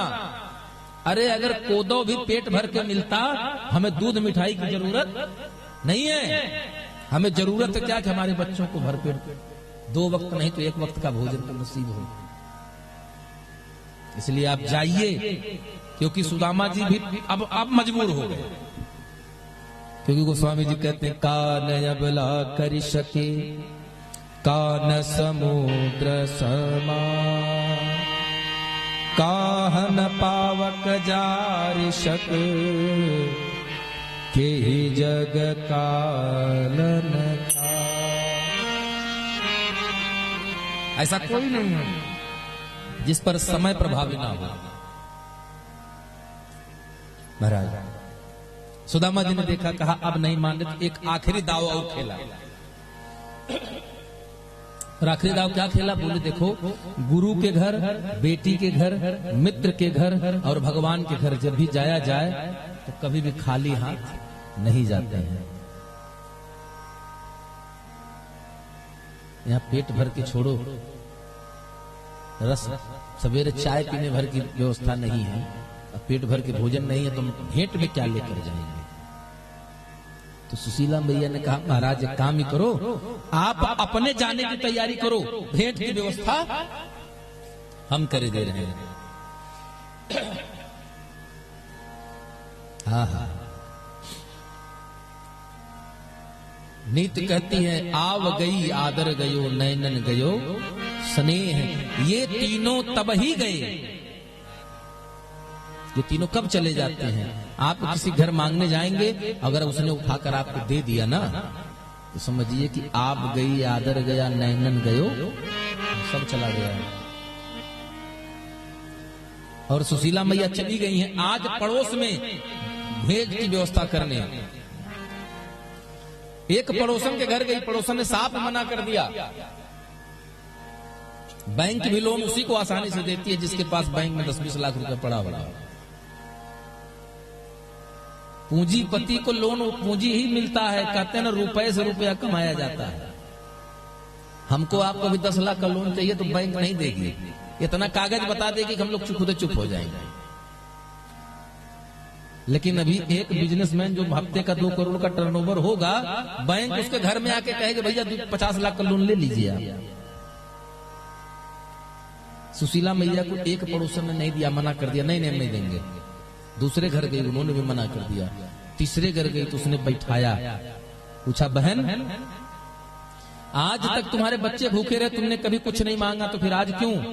तब सुशीला मैया कह रही हैं बड़े सुंदर भाव में, तो से मांगी हम अचरा, तो से मांगी हम अचरा, पसार दे दिया, हमें 2 मुट्ठी चावल उधार दे दिया, हमें 2 मुट्ठी चावल उधार दे दिया। तो से मांगी हम अचरा, तो से मांगी हम अचरा, पसार दे दिया, क्यों? हमें 2 मुट्ठी चावल उधार दे दिया, वो हमें 2 मुट्ठी चावल उधार दे दिया।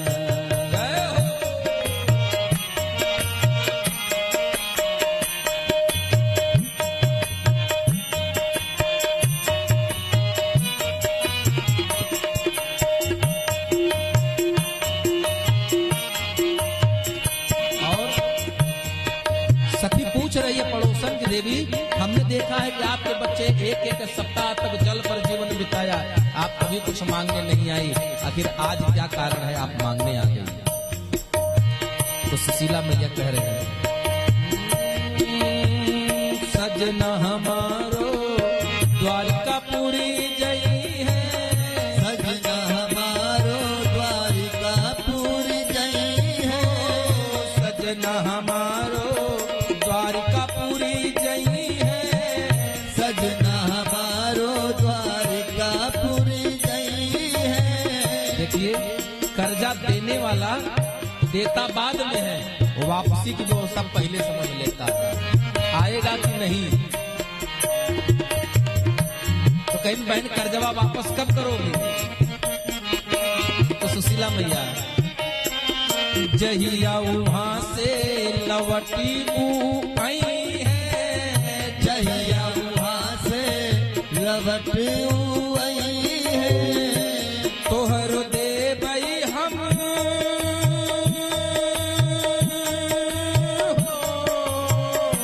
तोहर दे भाई हम कर्जा, तोहर दे भाई हम कर्जा उतार दे दिया।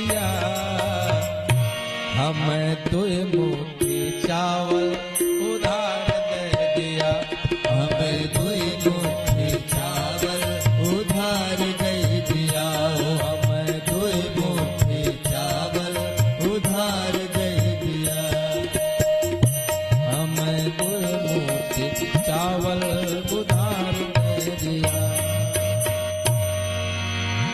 दे दिया महाराज। ऐसे ऐसे करके 4 मुट्ठी चावल मिला। 4 मुट्ठी चावल तो लेकर आ गए, लेकिन सुशीला मैया के पास इतना वस्त्र नहीं है कि जिस वस्त्र में एक सुंदर पोटली बनाकर दे सके। आंचल फाड़ा, उसको भी 3 बार मोड़ा, 2 बार मोड़ा, कई बार मोड़ने के बाद इतनी कपड़ा शुद्ध बचा कि उसमें चावल बांधा जा सके, और बांध करके दे दिया।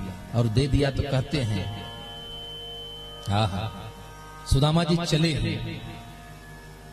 अयम ही परमोलाभ उत्तम श्लोक दर्शनम। सुदामा जी कहते हैं, यह परम सौभाग्य हमारा है कि हमें आज सुंदर भगवान का दर्शन मिलेगा महाराज, ये मेरा परम सौभाग्य है। मोहन से मिलने चले हैं सुदामा, गाते चले मन में हरे कृष्ण रामा। आइए, बड़ा सुंदर सा भाव है। एक भजन के माध्यम से हम सभी लोग सुदामा चरित्र का दर्शन करते हैं। सुदामा जी घर से चले, नदी पड़ी, और नदी पर पहुंचने के पश्चात सायंकाल की बेला है। सुदामा जी को भूख भी लगी, थोड़ा बहुत सतुआ उतुआ था, सोचे कि चलो इसको घोल घाल के खा पी लेते हैं, तब फिर नदी पार करते हैं। तब तक उधर से भगवान ने देखा, ओ हमारा मित्र आ रहा है। एक नाविक बने और नाव लेकर नदी में पहुंच गए। बोले, बाबा उस पार चलना है कि इधर ही से वापस जाना है? बोले, नहीं नहीं भैया, हमको उस पार जाना है। बोले, अगर उस पार जाना है तो ये नौका का आखिरी खेवा है, चलना है तो चलिए, नहीं तो यहीं रहिए, हम तो जाएंगे। बाबा ने सतुआ पोटली फिर लपेट लिया। महाराज कहे, महाराज अगर सतुआ खाएंगे तो रात भर जंगल में बिताना पड़ेगा, चलो भैया हम चल रहे हैं। बैठ गए नौका में, उस पार उतरे, और जब कन्हैया के साथ उस पार उतरे तो उन्होंने, भगवान ने उनको उतारने के पश्चात, सुदामा जी चूंकि पैदल गए थे ना, अहमदाबाद से द्वारिकापुरी की दूरी काफी है, पैदल गए थे। नदी के तट पर भगवान मिले, उस पार किया। सुदामा जी सुंदर एक वृक्ष की टेक लगाकर बैठे, और जब बैठे तो बैठते ही भगवान की माया, उनको सुंदर नींद आ गई महाराज। और जो नींद आई सुदामा जी को, सुदामा जी सो गए। भगवान की माया से उन्होंने उनको उठाया और उठा करके पहुंचा दिया कहाँ? द्वारिकापुरी महल के ठीक सामने। और जब द्वारिकापुरी महल के सामने पहुंचाया तो उठे और देखा कि ये नगर आ गया। अब सबसे पहले तो सोचे कि हम आ कहाँ गए, ये ऐसा कौन सी जगह हम आ गए, अभी तो हम जंगल में थे। फिर उन्होंने सोचा इससे क्या मतलब, कहीं तो पहुंचे हैं, चलो पूछ लेते हैं। पूछे, भैया हमको द्वारिकापुरी जाना है, वहीं जाना है, बताइए रास्ता किधर से है? तो सब कहते हैं द्वारिकापुरी जाना। भैया तो द्वारिका में तुम खड़े हो, कहीं द्वारिका में खड़े हैं तो ये बताओ कृष्ण का घर कहाँ है? कहीं कौन कृष्ण? अरे कहीं भैया एक हमारा मित्र था कनुआ, हम लोगों के साथ पढ़ता था, उसका घर कहाँ है? तो द्वारपाल बोले, महाराज जरा अदब से बात करिए, तमीज से बात करिए, जरा सम्मान से बात करिए।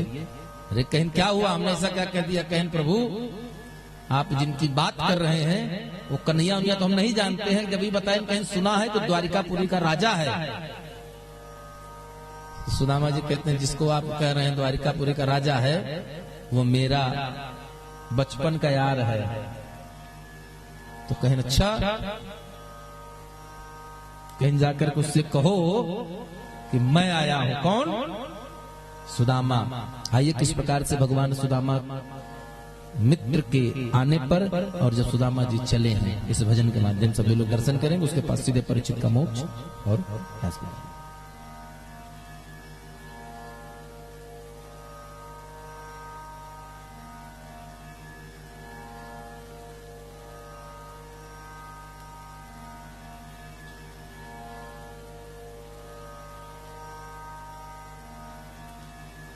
मोहन की द्वारिका में चल के सुदामा आया,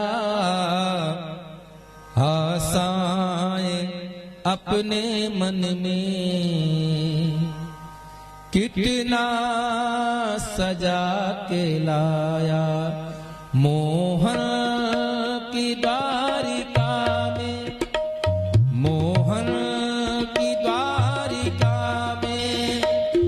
चल के सुदामा आया, आशाएं अपने मन के कितना सजा के लाया, आशाएं अपने मन में कितनी सजा के लाया। मोहन की द्वारिका में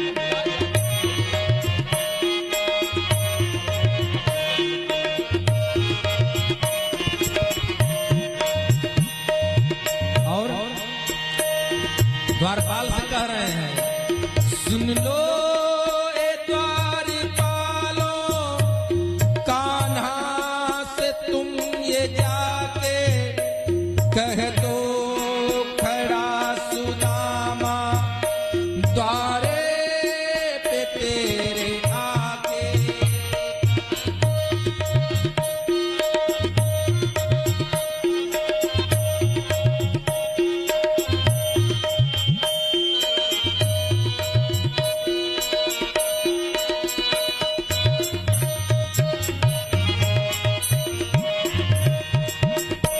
सुन लो ए द्वारपालो, कान्हा से कह दो जाके, कह दो खड़ा सुदामा द्वारे पे तेरे आके। बचपन का यार उनका, बचपन का यार उनका, दुख ने बड़ा सताया, आशाएं अपने मन में कितना सजा के लाया, आशाएं अपने मन में कितनी सजा के लाया। मोहन की द्वारिका में।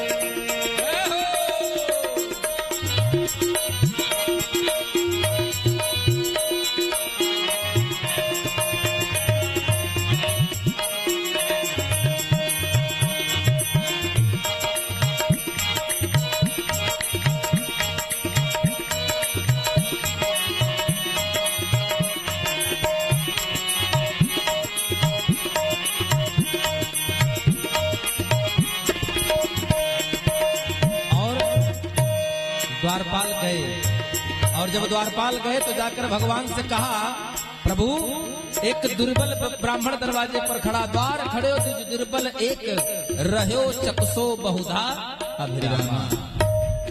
कहीं अच्छा और कुछ बोला, कहीं पूछत दीन दयाल को नाम बतावत आपन नाम सुदामा। आहा, और भगवान ने जैसे सुना, सुनते ही तोड़े मोह फिर छोड़ कर सिंहासन, देखा जो यार अपना सुध बुध भुलाए मोहन।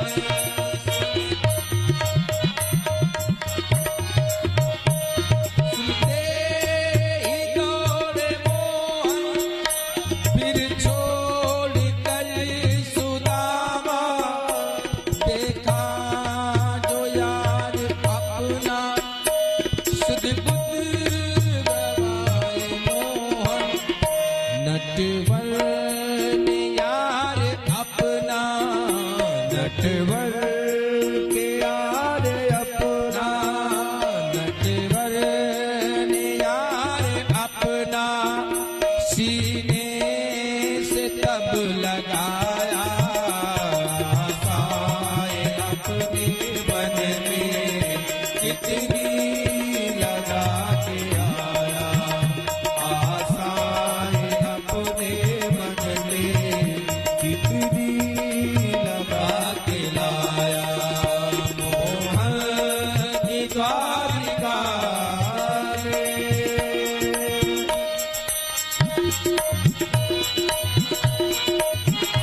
सुदामा को देखा, लेकर भागे, महल में ले गए। आज द्वारिकाधीश भगवान त्रिलोकपति ने एक गरीब ब्राह्मण को उस सिंहासन पर बिठाया जहां जगत का पिता बैठा। और सुदामा को बिठाने के बाद अफरा तफरी मच गया हो 16,000 पत्नियों में। ये कहां से दरिद्र पकड़ लाए? उतना भिखारी ब्राह्मण कहां से पकड़ लाए जिसके पास कपड़ा ऐसा है कि तन भी बड़ी मुश्किल से ढका हुआ, शीत पगा न जगा तन को। भगवान ने कहा ज्यादा बात नहीं, जाओ चरण धोने की व्यवस्था करके लाओ। परात में जल आ गया महाराज।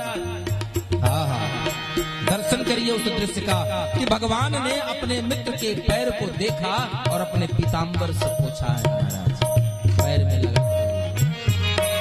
और जब पैर देखा है तो सुदामा जी के पैर में कांटा नहीं लगा है। कंटक जाल लगे पुनि जोए, कंटक जाल। भगवान कहते हैं हाय महादुख पायो सखा तुम, आयो यहाँ इतने दिन खोए। मुझे याद है तुम वही सुदामा हो कि गुरु सांदीपनी के आश्रम में कुश का कांटा एक बार लगा तो इतना तेज चीखे थे कि एक घड़ी के लिए ब्रह्मांड का गति रुक गया। देख सुदामा की दीन दशा, करुणा निधि करुणा करी के रोए, और पानी परात को हाथ गयो नहीं, नैनन के जल सो पग धोया। देखी दशा चरण की कान्हा फूट कर रोए, असुवन से फिर सुदामा के पग प्रभु ने धोए।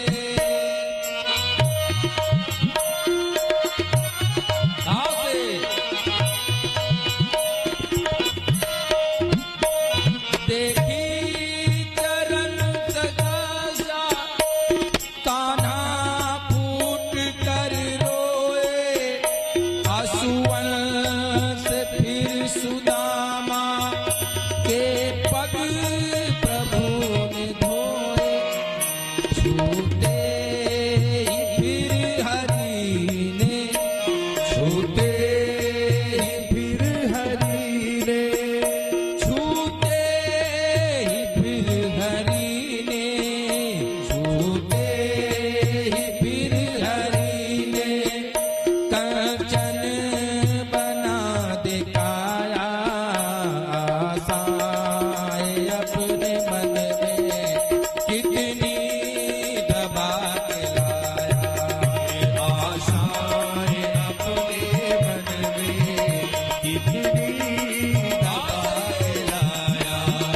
मोहन की द्वारिका में, मोहन की द्वारिका में, मोहन की द्वारिका में, मोहन की द्वारिका में, चल के सुदामा आया आशाएं अपने मन में, कितनी सजा के लाया आशाएं अपने मन में, कितनी दबा के लाया आशाएं अपने मन में, कितनी दबा के लाया आशाएं अपने मन में, कितनी दबा के लाया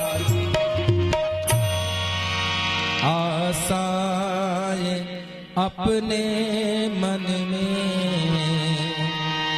कितनी दबा के लाया। कौन? सुदामा जी। भाव देखिए, यहाँ भी प्रेम का परिचय है महाराज, भाव है जो भगवान ने कहा था ना, अहम भक्त पराधीनम, यहाँ भी वो प्रमाणित होता है महाराज। एक दीनहीन दशा का ब्राह्मण नाम है सुदामा, उसके पैर धो रहे हैं त्रिलोकपति जगतपति द्वारिकाधीश भगवान श्री कृष्ण। कहाँ सामर्थ्य था उस ब्राह्मण में पैर धुला लेता? ये तो ताकत थी, प्रेम, ये भाव। इसलिए तो कहते हैं प्रेम जगत का सार और कोई सार नहीं। महाराज सुदामा जी को सब कुछ किया और हाथ पैर धुलाया, सब कुछ किया, सुंदर बढ़िया बढ़िया कपड़ा बड़ा पहनाया। महाराज जो बांस की खूंटी खाटी वाली सोटी लेकर गए थे, बोले इसको रखो और चांदी की सोटी लेकर चलिए। आजकल खूब मान भाव मिला महाराज। नंगे पैर सुदामा को चांदी का खराऊ मिल गया। चल रहे हैं, भगवान ने देखा, थोड़ा सब तैयारी कराए, बैठे, हाल चालू हुआ, भाभी कैसे हैं, बच्चे कैसे हैं। अरे कहीं एक बात बताओ, भाभी ने मेरे लिए कुछ भेजा नहीं? अब सुदामा जी चावल की गठरी बेचारे बगल में दबाए पड़े हैं। हे भगवान, जहाँ पैर धोने के लिए सोने का परात हो, वहां हम 5 रंगा चावल कैसे निकालें? भगवान ने सोचा ये एक गलती बचपन में किया था जिसका दर्द अभी तक भुगत रहा है। भगवान ने झपट करके छीन लिया है महाराज, और छीन करके पोटली खोला, एक मुट्ठी उठाया, खाया, 1 लोग दे दिया, दूसरी मुट्ठी उठाई, दूसरा खाया, 2 लोग दे दिया, तीसरा जैसे ही उठाया है रुक्मिणी मैया ने हाथ, भगवान वहीं रुक्मिणी पर रुष्ट हुए, बोले आज के बाद हमारे और भक्त के लेन देन के मध्य में कभी मत आइए।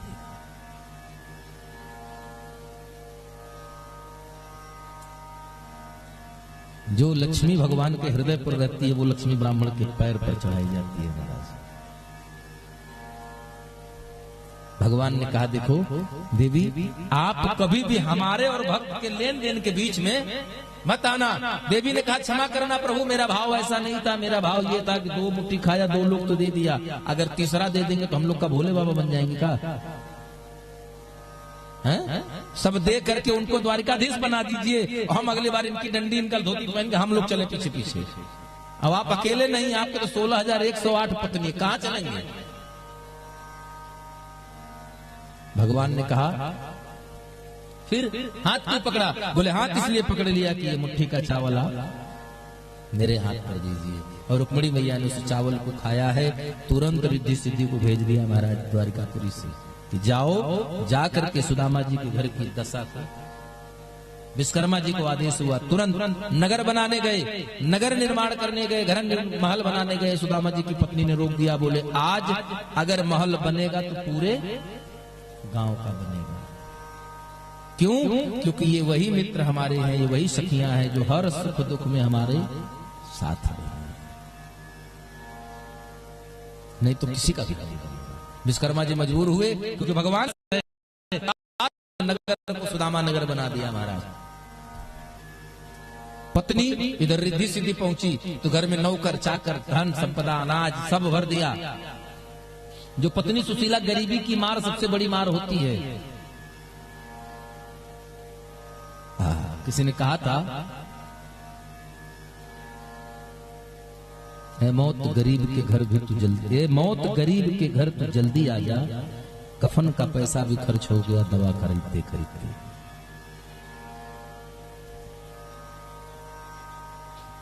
सुदामा जी के घर जो पत्नी थी उनकी, वो बेचारी 40 साल की अवस्था में 70 साल की जैसी हो गई थी। आज रिद्धि सिद्धि की कृपा से फिर से नवयुवा हो गई, घर में सुख संपदा हो गई। सुदामा जी बेचारे वहां अपना सुख भोग रहे हैं, सुंदर रसमलाई काट रहे, क्या पूछना है। 1 महीना हुआ तो सुदामा जी सोचे कि अभी तक तो कुछ कहा नहीं कि भैया कुछ दान दक्षिणा ले लो, खाली पेट भर खिला ही रहा। कहीं ऐसा समाज में व्यवहार है कि जब ऐसे नहीं मिलता है तो जब चलने लगता है ब्राह्मण तो भेंट विदाई के रूप में कुछ न कुछ दक्षिणा मिलती है। तो सुदामा जी कहें भैया अच्छा कन्हैया ऐसा है मित्र, 1 महीना हो गया, बच्चों की बड़ी याद आ रही, अब हम चलते हैं। भगवान ने कहा अच्छा मित्र, जय जय सीताराम। चले 4 कदम चले, फिर पलटे, कहें मित्र अब मैं चलता हूँ, देखो फिर पता नहीं कब मुलाकात होगी। अच्छा मित्र राधे राधे। कन्हैया ने कहा राधे राधे, आगे और बढ़े। वहां से बुलाए, कहें मित्र यही है कि बड़ी याद आएगी तुम्हारी, अच्छा मित्र अब हम चलते हैं, राम राम। गेट तक पहुंचे तब तक पीछे से कन्हैया ने बुलाया, भैया सुनिए महाराज इधर आइए। अरे सुदामा जितनी देर में वहां पहुंचे तो उसके आधे से भी कम समय में पहुंच गए। सोचे शायद हाँ, लेकिन आए तो देना तो छोड़ो। उन्होंने कहा बाबा एक बात ये है, दास से कहा जाओ इनकी फटहिया धोती और बांस वाला सोटा लेकर आओ। इनको कहा जाइए उधर जा करके रेशमी धोती, चांदी का खड़ाऊ, चांदी का डंडा यहीं छोड़ दीजिए। अब सुदामा जी महाराज ये तो कहो भगवान राजा थे, ये बेचारे गरीब कमजोर भी थे, शायद अगर मजबूत होते, हाँ हाँ तुरंत फैसला कर लेते वही कि जो 4 मुट्ठी खाए हो वो कम से कम वही हमारे लौटा दे। हाँ मन मन बड़ा गुस्सा वो कहे ना, हम तो जानत रहे नहीं बचपन के छोटा आदमी है, ये दुनिया भर के चुरा चुरा खाई तो हमका कहां से दे, अरे कैसे खवाई सकता वो है बहुत बड़ी बात।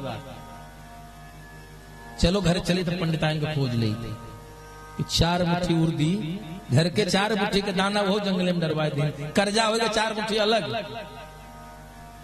लेकिन भगवान का भाव क्या है, जानते हैं कि मेरा मित्र सुदामा ब्राह्मण है और ब्राह्मण का सबसे अधिक महत्वपूर्ण है तो उसका स्वाभिमान। लोग यही कहेंगे कि दरिद्र था, आया था, मांग करके ले गए। क्या भाव है भगवान का अपने भक्त के प्रति। गाली भी सुन रहे हैं, मन मन सुदामा जी गरियाऊ रहे, चोर बेईमान सब बना दिए, लेकिन भगवान बस तेरी मंद मंद मुस्कनिया पे बलिहार चले हैं सुदामा जी, और बड़ा सुंदर स्वभाव है।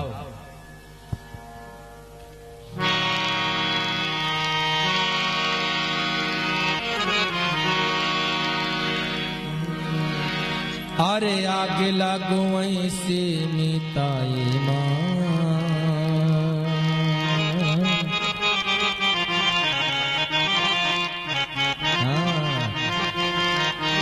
सुदामा जी कह रहे हैं, बाहर निकले तो सुदामा जी से जब बाहर निकले तो मित्र द्वारपाल कहें बाबा गए तो बड़े प्रसन्नता से थे, कहा हुआ 1 महीना खाओ पियो, अब काहे मुंह फुलाए निकल रहे हो, कहा बात है, अरे कुछ भेंट विदाई मिला कि नहीं। सुदामा जी कहें का बताएं बच्चा, आग लागो ऐसी मिताई मां,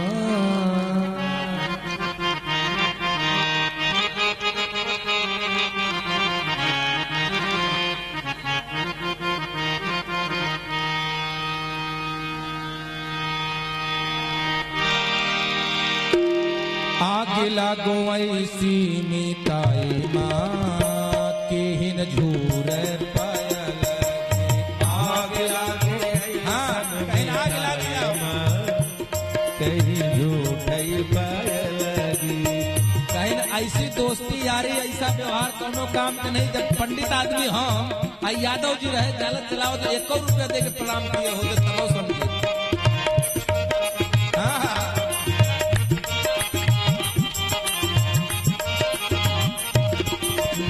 आग लागो ऐसे मिताई मां हो, आग लागे ऐसन मिताई मां, केहिन झूठे पायल, आग लागो ऐसे मिताई मां, केहिन झूठे पायल, आग लागे ऐसन मिताई मां, केहिन झूठे पायल।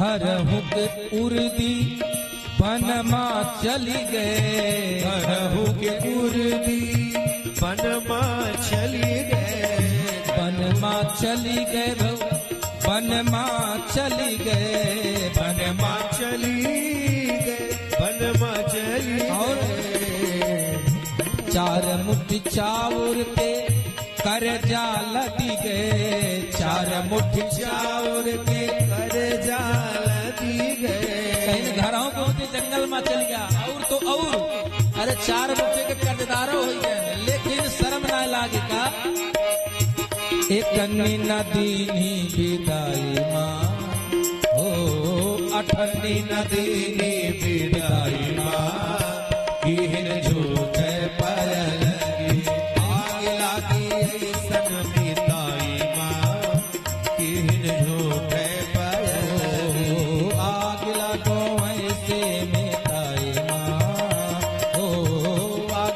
ऐसे मिटाई माँ किन जोत पायल किन जोत पायल किन जोत पायल कहीं न चली तो घर का तो पंडिताई में खोज खबर ली थी। आए महाराज अपने गांव में पहुंची ना अपन मड़ई नहराई गई। हाँ अपने नगर पहुंचे तो मड़ई नहराई गई। अब जब मड़ई हेर खोई गए तो खोजे लगे सुदामा जी रोवे लगे हो। मड़ैया का छोड़ो रोवत रहे हमारे पंडिताई नो रहे मड़ैया में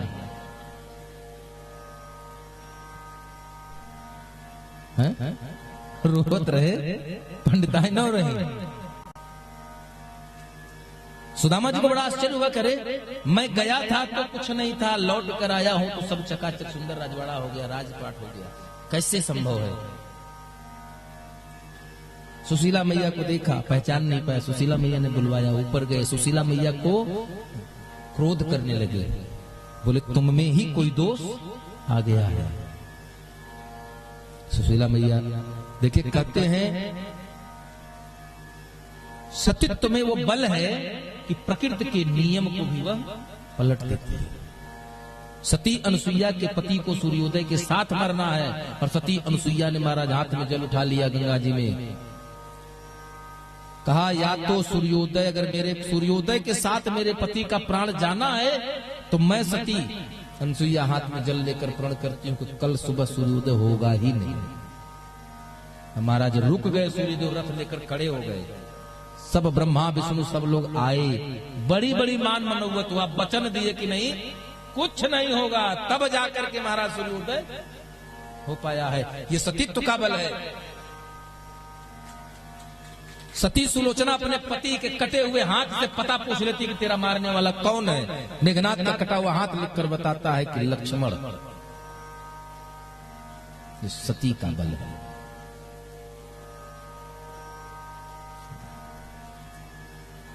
कहती है कि मेरा कोई दोष नहीं। भगवान को बुलाया, भगवान को द्वारिका छोड़कर आना पड़ा, आकर बोले कि ये मेरी ही कृपा से प्राप्त है, ये मेरी ही अनुकंपा है।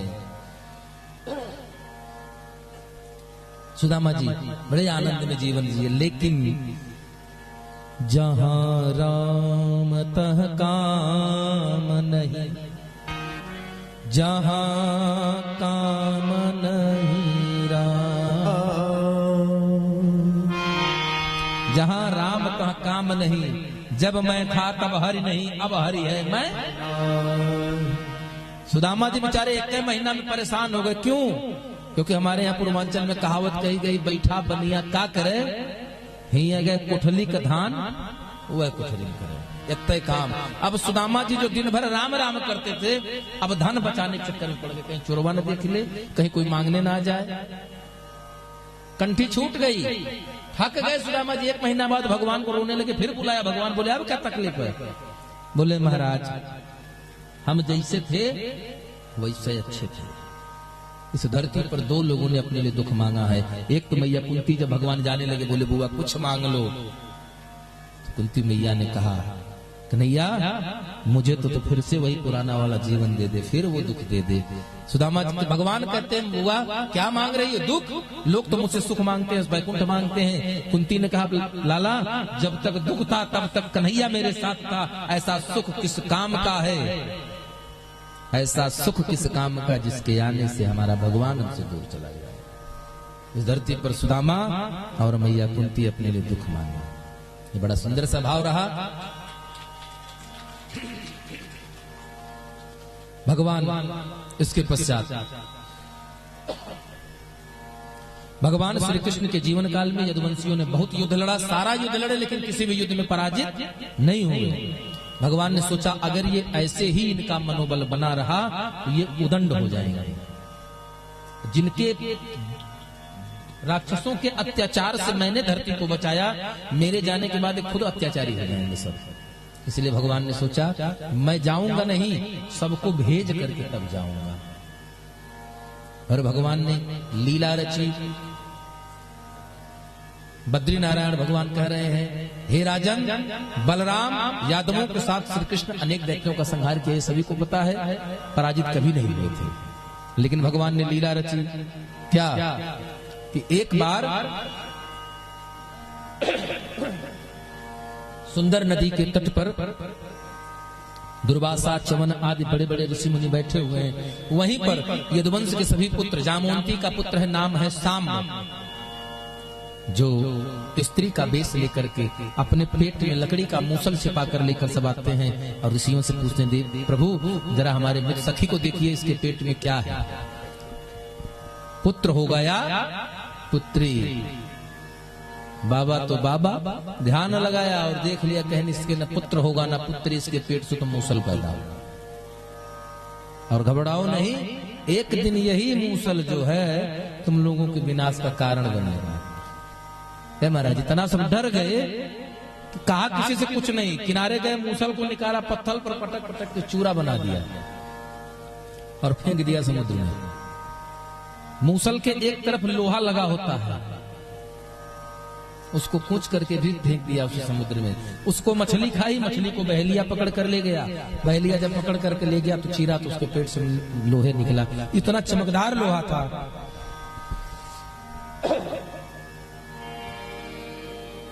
कि उस लोहे से उसने एक बाण बनाया सुंदर। और एक दिन वही सब राजा यदुवंश के जो पुत्र हैं, वही एक दिन समुद्र में जल क्रीड़ा करते समय परस्पर खेल रहे हैं। नशे में है, मदिरा का पान कर रखा है, खेल खेल में उस घास को, उस कास को उखाड़ कर प्रति एक दूसरे का प्रतिकार करते हैं, एक दूसरे पर फेंकते हैं, एक दूसरे पर पटकते हैं। एक एक करके धीरे धीरे एक दूसरे को मारते मारते सभी यदुवंश के कुमार मृत हो गए। बोले राधे। इसीलिए कहते हैं क्यों मृत हो गए, क्योंकि भगवान की इच्छा है कर ये करावै भंजई सो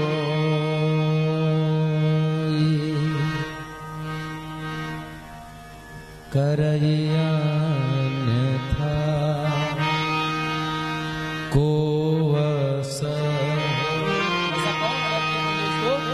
कर सकता है। क्योंकि जिसकी भ्रिकुटी विलास सृष्टि लय हुई, भगवान की भ्रिकुटी जरा सा झुक जाती है तो सृष्टि का विनाश हो जाता है। महाराज आज सभी यदुवंश के लोग अपना शरीर छोड़ चुके हैं, अकेले बच्चे भगवान श्री कृष्ण। सुखदेव जी कथा सुना रहे हैं, 7वें दिवस की कथा है। सुखदेव जी कहते हैं, परीक्षित अगर तुम्हें कुछ भूख प्यास लगी हो तो कुछ भोजन पान जल ग्रहण कर लो, क्योंकि 6 दिन से तुम लगातार बैठकर आज 7वें दिवस से कथा सुन रहे हो। परीक्षित ने कहा, महाराज इसी प्यास के कारण ये पूरी व्यवस्था बन गई। न प्यास लगती, न मैं जल मांगता, न मुझे श्राप लगता, लेकिन इतनी सुंदर कथा का अमृतपान आप करा रहे हैं कि प्रभु अब मुझे भूख या प्यास की अनुभूति नहीं हो रही है। परीक्षित बस यही कह रहे हैं कि प्रभु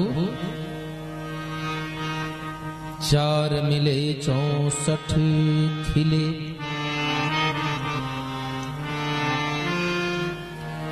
बेश रहे कर जोर, हरिजन से हरिजन मिले, बिहसे सात करो। 4 मिले 64 खिले, 20 रहे कर जोर, हरिजन से हरिजन मिले, बिहसे 7। एक शरीर में लगभग 350 करोड़ रोम होते हैं गरुड़ पुराण के हिसाब से। तो जो 2 संत मिलते हैं तो बिहसे 7 करोड़। सुखदेव जी से परिचित कहते हैं कि प्रभु अब आप कथा सुनाइए, भूख प्यास कुछ नहीं लग रही है। भूख प्यास तो शरीर को लगती है, जीव को नहीं। 7वें दिन भगवान की कथा सुन करके भगवान की कथा सुनकर के इतना विलीन हो गए कि ब्रह्मरंध्र से परीक्षित जी का शरीर छूट गया। महाराज साधन धाम मोक्ष कर द्वारा, साधन धाम मोक्ष कर द्वारा, साधन धाम मोक्ष कर द्वारा, साधन धाम मोक्ष कर द्वारा, पाए नहीं परलोक सवारा, पाए नहीं परलोक सवारा, पाए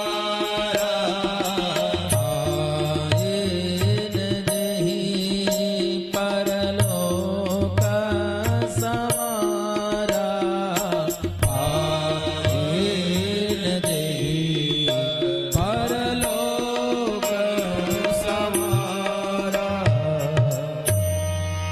और परीक्षित जी व्यास कनक और कामिनी थे लंबी तरवार, निकषत ही हरि भजन को बीच ही हरि मां। और सुंदर भगवान की इच्छा से, प्रभु की परम कृपा से परीक्षित जी का ब्रह्मरंध्र से मोक्ष हुआ। भगवान की कृपा से श्राप है तो वृथा न जाय देव ऋषिवाणी, परीक्षित को श्राप को फलीभूत करने के हेतु सुंदर तक्षक नाग आकर के परीक्षित के मृत शरीर को दंश करता है। सुखदेव जी के सामने ही परीक्षित का शरीर धू धू करके जल उठा। इस प्रकार परीक्षित का मोक्ष हुआ। और भगवान श्री कृष्ण ने उद्धव को संदेश दिया, अवधूतोपाख्यान किया। सुंदर भगवत में नरक का वर्णन है। पूरी श्री राम कथा या भगवान के 24 अवतार एवं सृष्टि की संपूर्ण व्यवस्था का अध्ययन अगर करना है तो श्रीमद् भागवत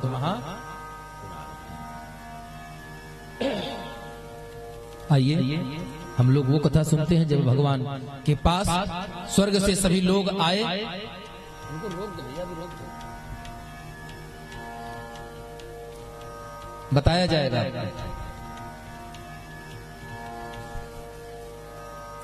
आइए परीक्षित जी के मोक्ष के पश्चात भगवान के पास संदेश आता है। देवलोक से लोग आते हैं, कहते हैं प्रभु अब आपके भी अपने धाम पधारने का समय आ गया है। और भगवान ने लीला रची। क्या लीला रची?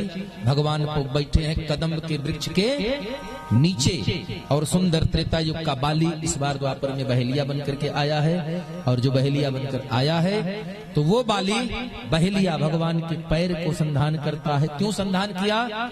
क्योंकि आगे देखिए, आगे अभी वो आपके आगे आएगी।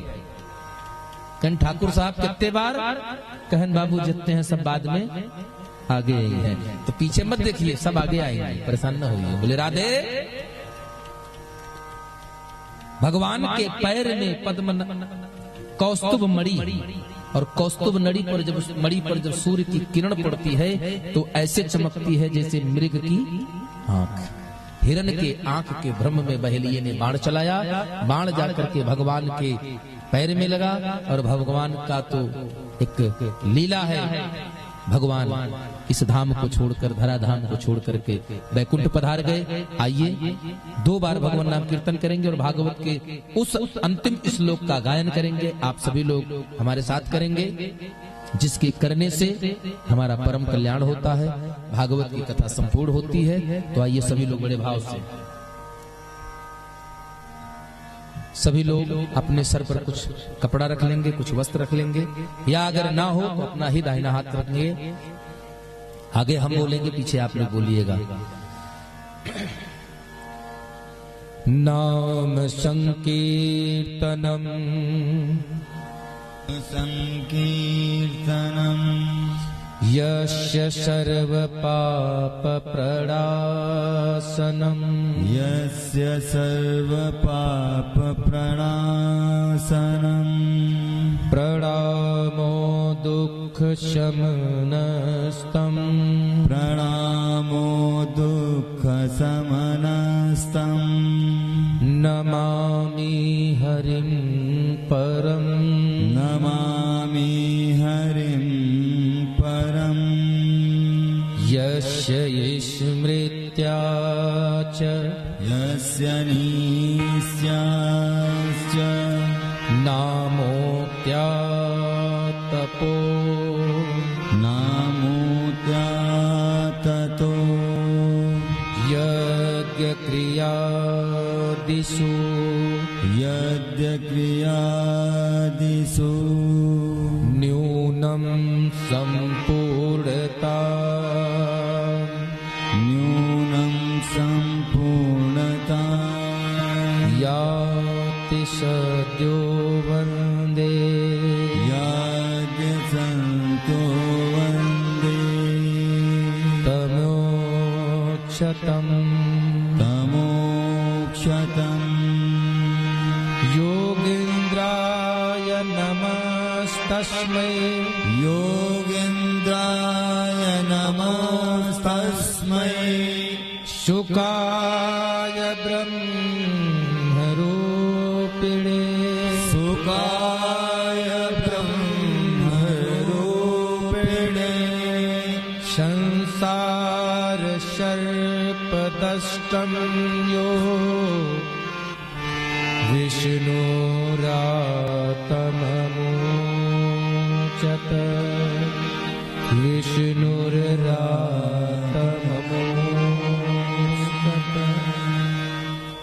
आइए हम लोग भगवान का धन्यवाद करते हैं। क्यों कि भारते मानवम जन्म प्राप्य भागवतम नये। कहिए हमारे साथ, हे प्रभु आपका जितना भी हम गुणगान करें, जितना भी धन्यवाद करें कम है, क्योंकि आपने हमें भारत की पावन भूमि पर जन्म दिया, जहां हमें सुंदर भगवान की पावन कथा का दर्शन होता है, जहां हमें भगवान की पावन कथा प्राप्त होती है। बोले वृंदावन बिहारी लाल की जय बोले राधा रानी सरकार की जय बोले उमापति महादेव की जय। दोनों हाथ उठाकर जय जय श्री राधे। और आइए हम सभी लोग सुंदर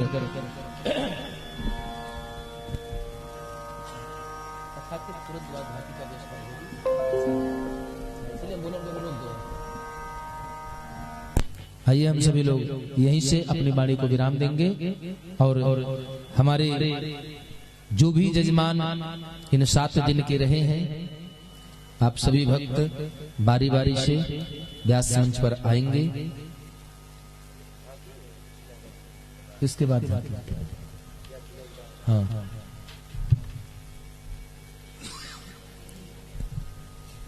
हाँ सप्त दिवसीय श्रीमद् भागवत कथा ज्ञान यज्ञ का मुख्य कर्मकांड, इसमें एक ही कर्मकांड है। पूरी भागवत कथा में यज्ञ छोड़ के अगर कर्मकांड कोई है तो केवल एक यही है, व्यास पूजन और पोथी पूजन। श्रीमद् भागवत कथा के अंतर्गत तो नहीं है, हाँ बाकी लीला है। बोला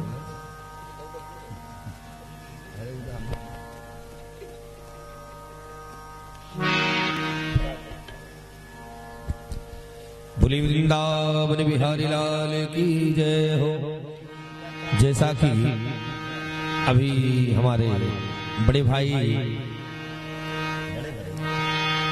जो तबला पर संगत दे रहे हैं, मनोज पाठक, श्री मनोज पाठक जी, आप सभी भक्तों को अवगत कराए। अब बारी आई है जो 7 दिन आप सभी भक्त भगवान की कथा कर सुशासन किए हैं, उसका फल तभी मिलेगा जब आप सभी भक्त व्यास मंच तक आएंगे और व्यास जी को प्रणाम करेंगे, ठाकुर जी को प्रणाम करेंगे और श्रीमद् भागवत पोथी को प्रणाम करेंगे, क्योंकि कथा के बीच में व्यास जी भी आप सभी भक्तों को अवगत कराए थे कि हमारे ठाकुर जी कहीं गए नहीं हैं, साक्षात ये जो भागवत पोथी रखी हुई है ये कोई किताब नहीं है, ये भगवान का विग्रह स्वरूप है। आप सभी भक्त आए, भागवत पोथी को प्रणाम करें, ठाकुर जी को प्रणाम करें और व्यास जी को प्रणाम करें और जो भी दक्षिणा के रूप में व्यास जी को अर्पित करना चाहें कर सकते हैं। सर्वप्रथम हम जो भी अभी तक मुख्य यजमान बने हैं कथा में, आप सभी भक्त बारी बारी से आएंगे और आना है सभी भक्तों को, जितने भक्त यहाँ पर आए हुए हैं और जो इस माइक उपकरण के माध्यम से कथा श्रवण कर रहे हैं उनसे भी निवेदन करना चाहेंगे आप भी आएं और व्यास मंच से आशीर्वाद प्राप्त करें। बारी बारी से आते रहे। आइए यजमान जी आएंगे।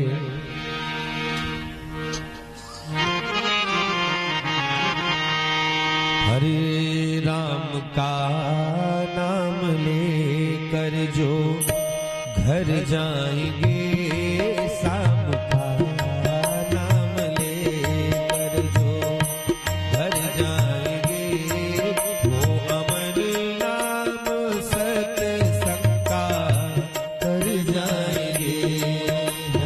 राम राम राम बोलो, श्याम श्याम श्याम बोलो, राम राम राम बोलो, श्याम श्याम श्याम। राम का नाम लेकर जो घर जाएंगे, श्याम का नाम लेकर जो घर जाएंगे, वो अमर नाम सत्संग का कर जाएंगे। बोलो राम राम राम बोलो, श्याम श्याम श्याम बोलो, राम राम राम बोलो, श्याम श्याम श्याम।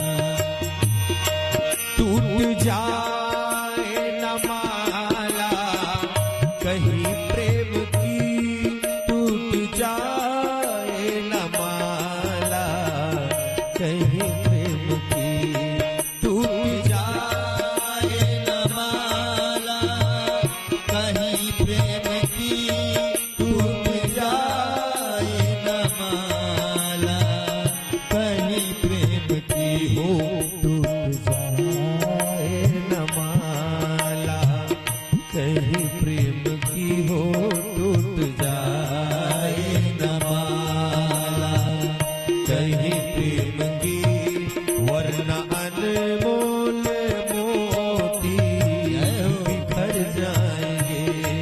राम का नाम लेकर जो घर जाएंगे, राम का नाम लेकर जो घर जाएंगे, वो अमर नाम सत्संग का कर जाएंगे। बोलो राम राम राम बोलो, श्याम श्याम श्याम।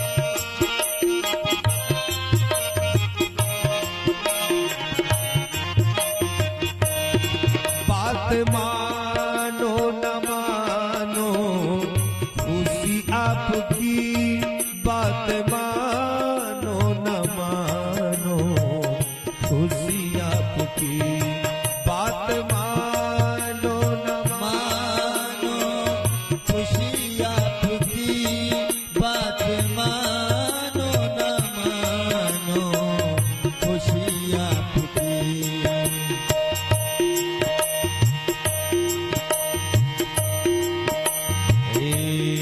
बात मानो न मानो खुशी आपकी हो, बात मानो न मानो खुशी आपकी।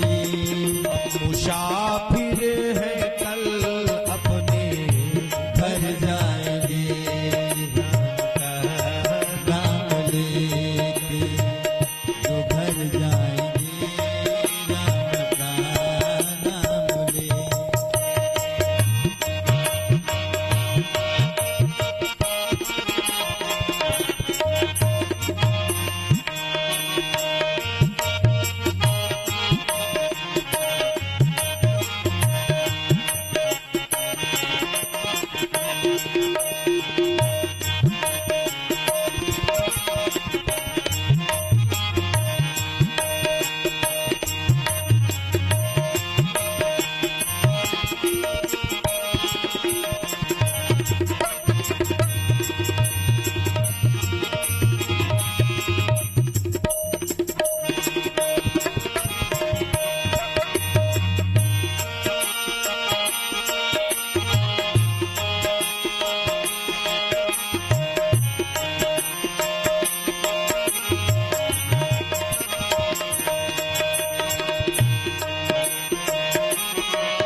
मिलन 7 दिन का था हमारा तुम्हारा। जय हो।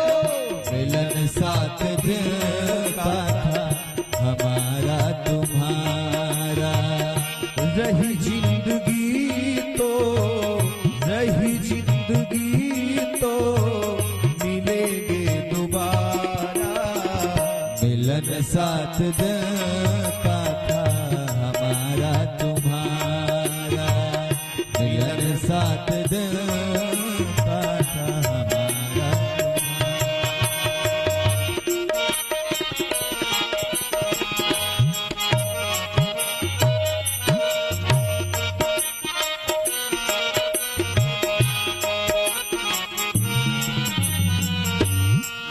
हाँ किस्मत में लिखी थी मुलाकात अपनी, किस्मत में लिखी थी मुलाकात अपनी। हंसी खुशी से गुजरी ये सौगात अपनी। हंसी खुशी से गुजरी ये सौगात अपनी। फिर कब मिलेगा, फिर कब मिलेगा ऐसा नजारा। मिलन आज तक था हमारा तुम्हारा। मिलन आज तक था हमारा तुम्हारा। रही जिंदगी तो, रही जिंदगी तो मिलेगी दोबारा। मिलन आज तक था हमारा तुम्हारा। मिलन आज तक था हमारा तुम्हारा।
तुम न देना, हमको हमेशा भुलाते ही रहना, हमको हमेशा भुलाते ही रहना।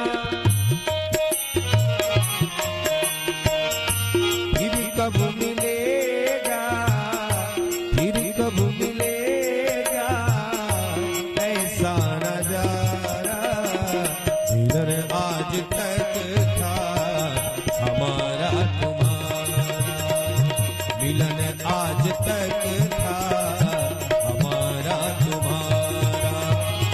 रही जिंदगी तो, रही जिंदगी तो मिलेंगे दोबारा, मिलन आज तक था हमारा तुम्हारा, मिलन आज तक था हमारा तुम्हारा। सभी भक्तों को आना है और विलंब ना करें, क्योंकि समय से आएंगे तो समय से ही आरती हो जाएगी।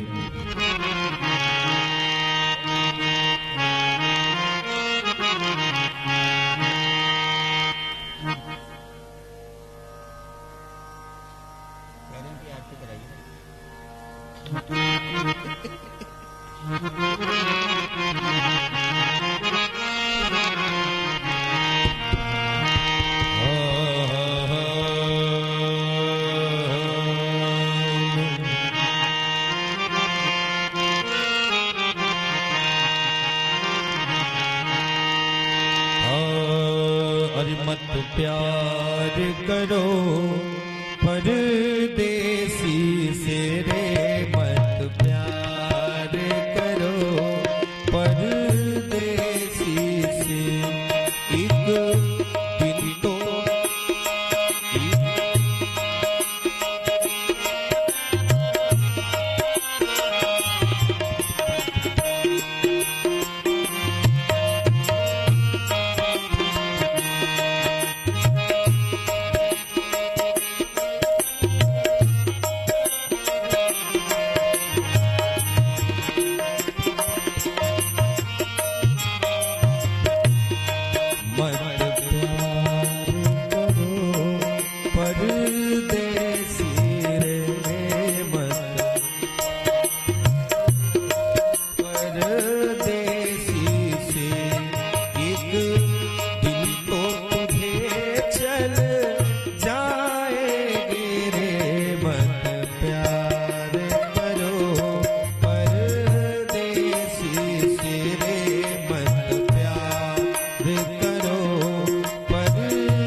वरना बहुत पछताओगे। परदेसी से दिल ना लगाना, वरना बहुत पछताओगे। परदेसी से दिल ना लगाना, वरना बहुत पछताओगे। परदेसी से दिल ना लगाना, वरना बहुत पछताओगे। छोड़ के एक दिन वो चल देगा, छोड़ के एक दिन वो चल देगा। तुम पागल हो जाओगे, छोड़ के एक दिन वो चल देगा। तुम पागल हो जाओगे। परदेसी से दिल ना लगाना, वरना बहुत पछताओगे।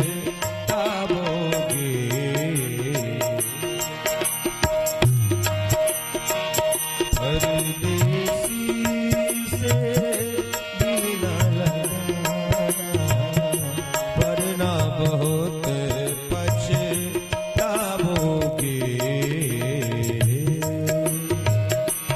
वरना बहुत पछताओगे।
राधे, थोड़ा जल्दी जल्दी आते रहे, आना सभी भक्तों को है।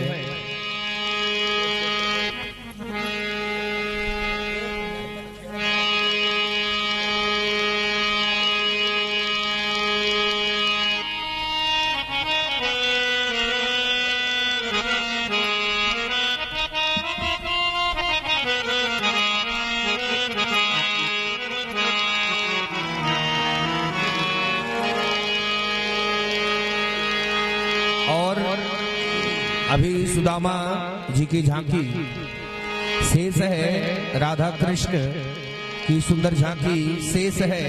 अभी आप सभी भक्त झांकी का दर्शन करेंगे।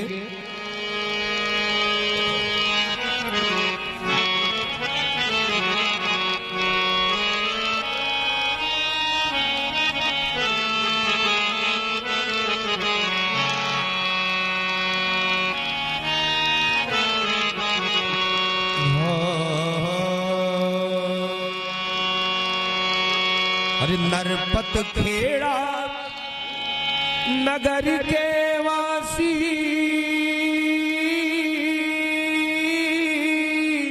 सदा खुश रहना है।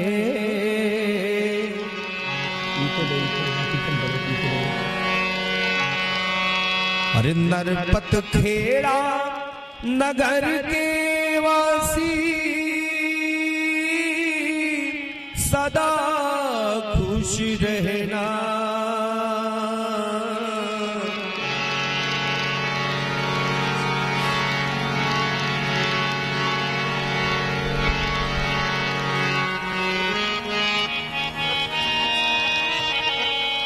अरे गलती हुई हो हमसे माफ कर देना। अरे आत्मा की बात तुझसे बतला रहे हैं, हम परदेसी अपने घर जा रहे हैं।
राधे।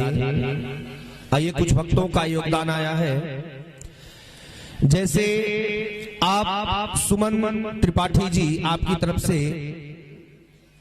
1001 रुपए का योगदान आया है।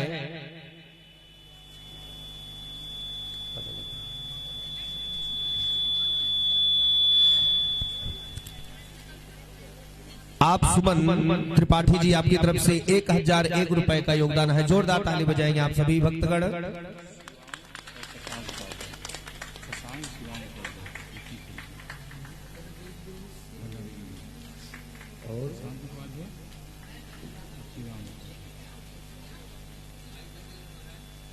शिवांग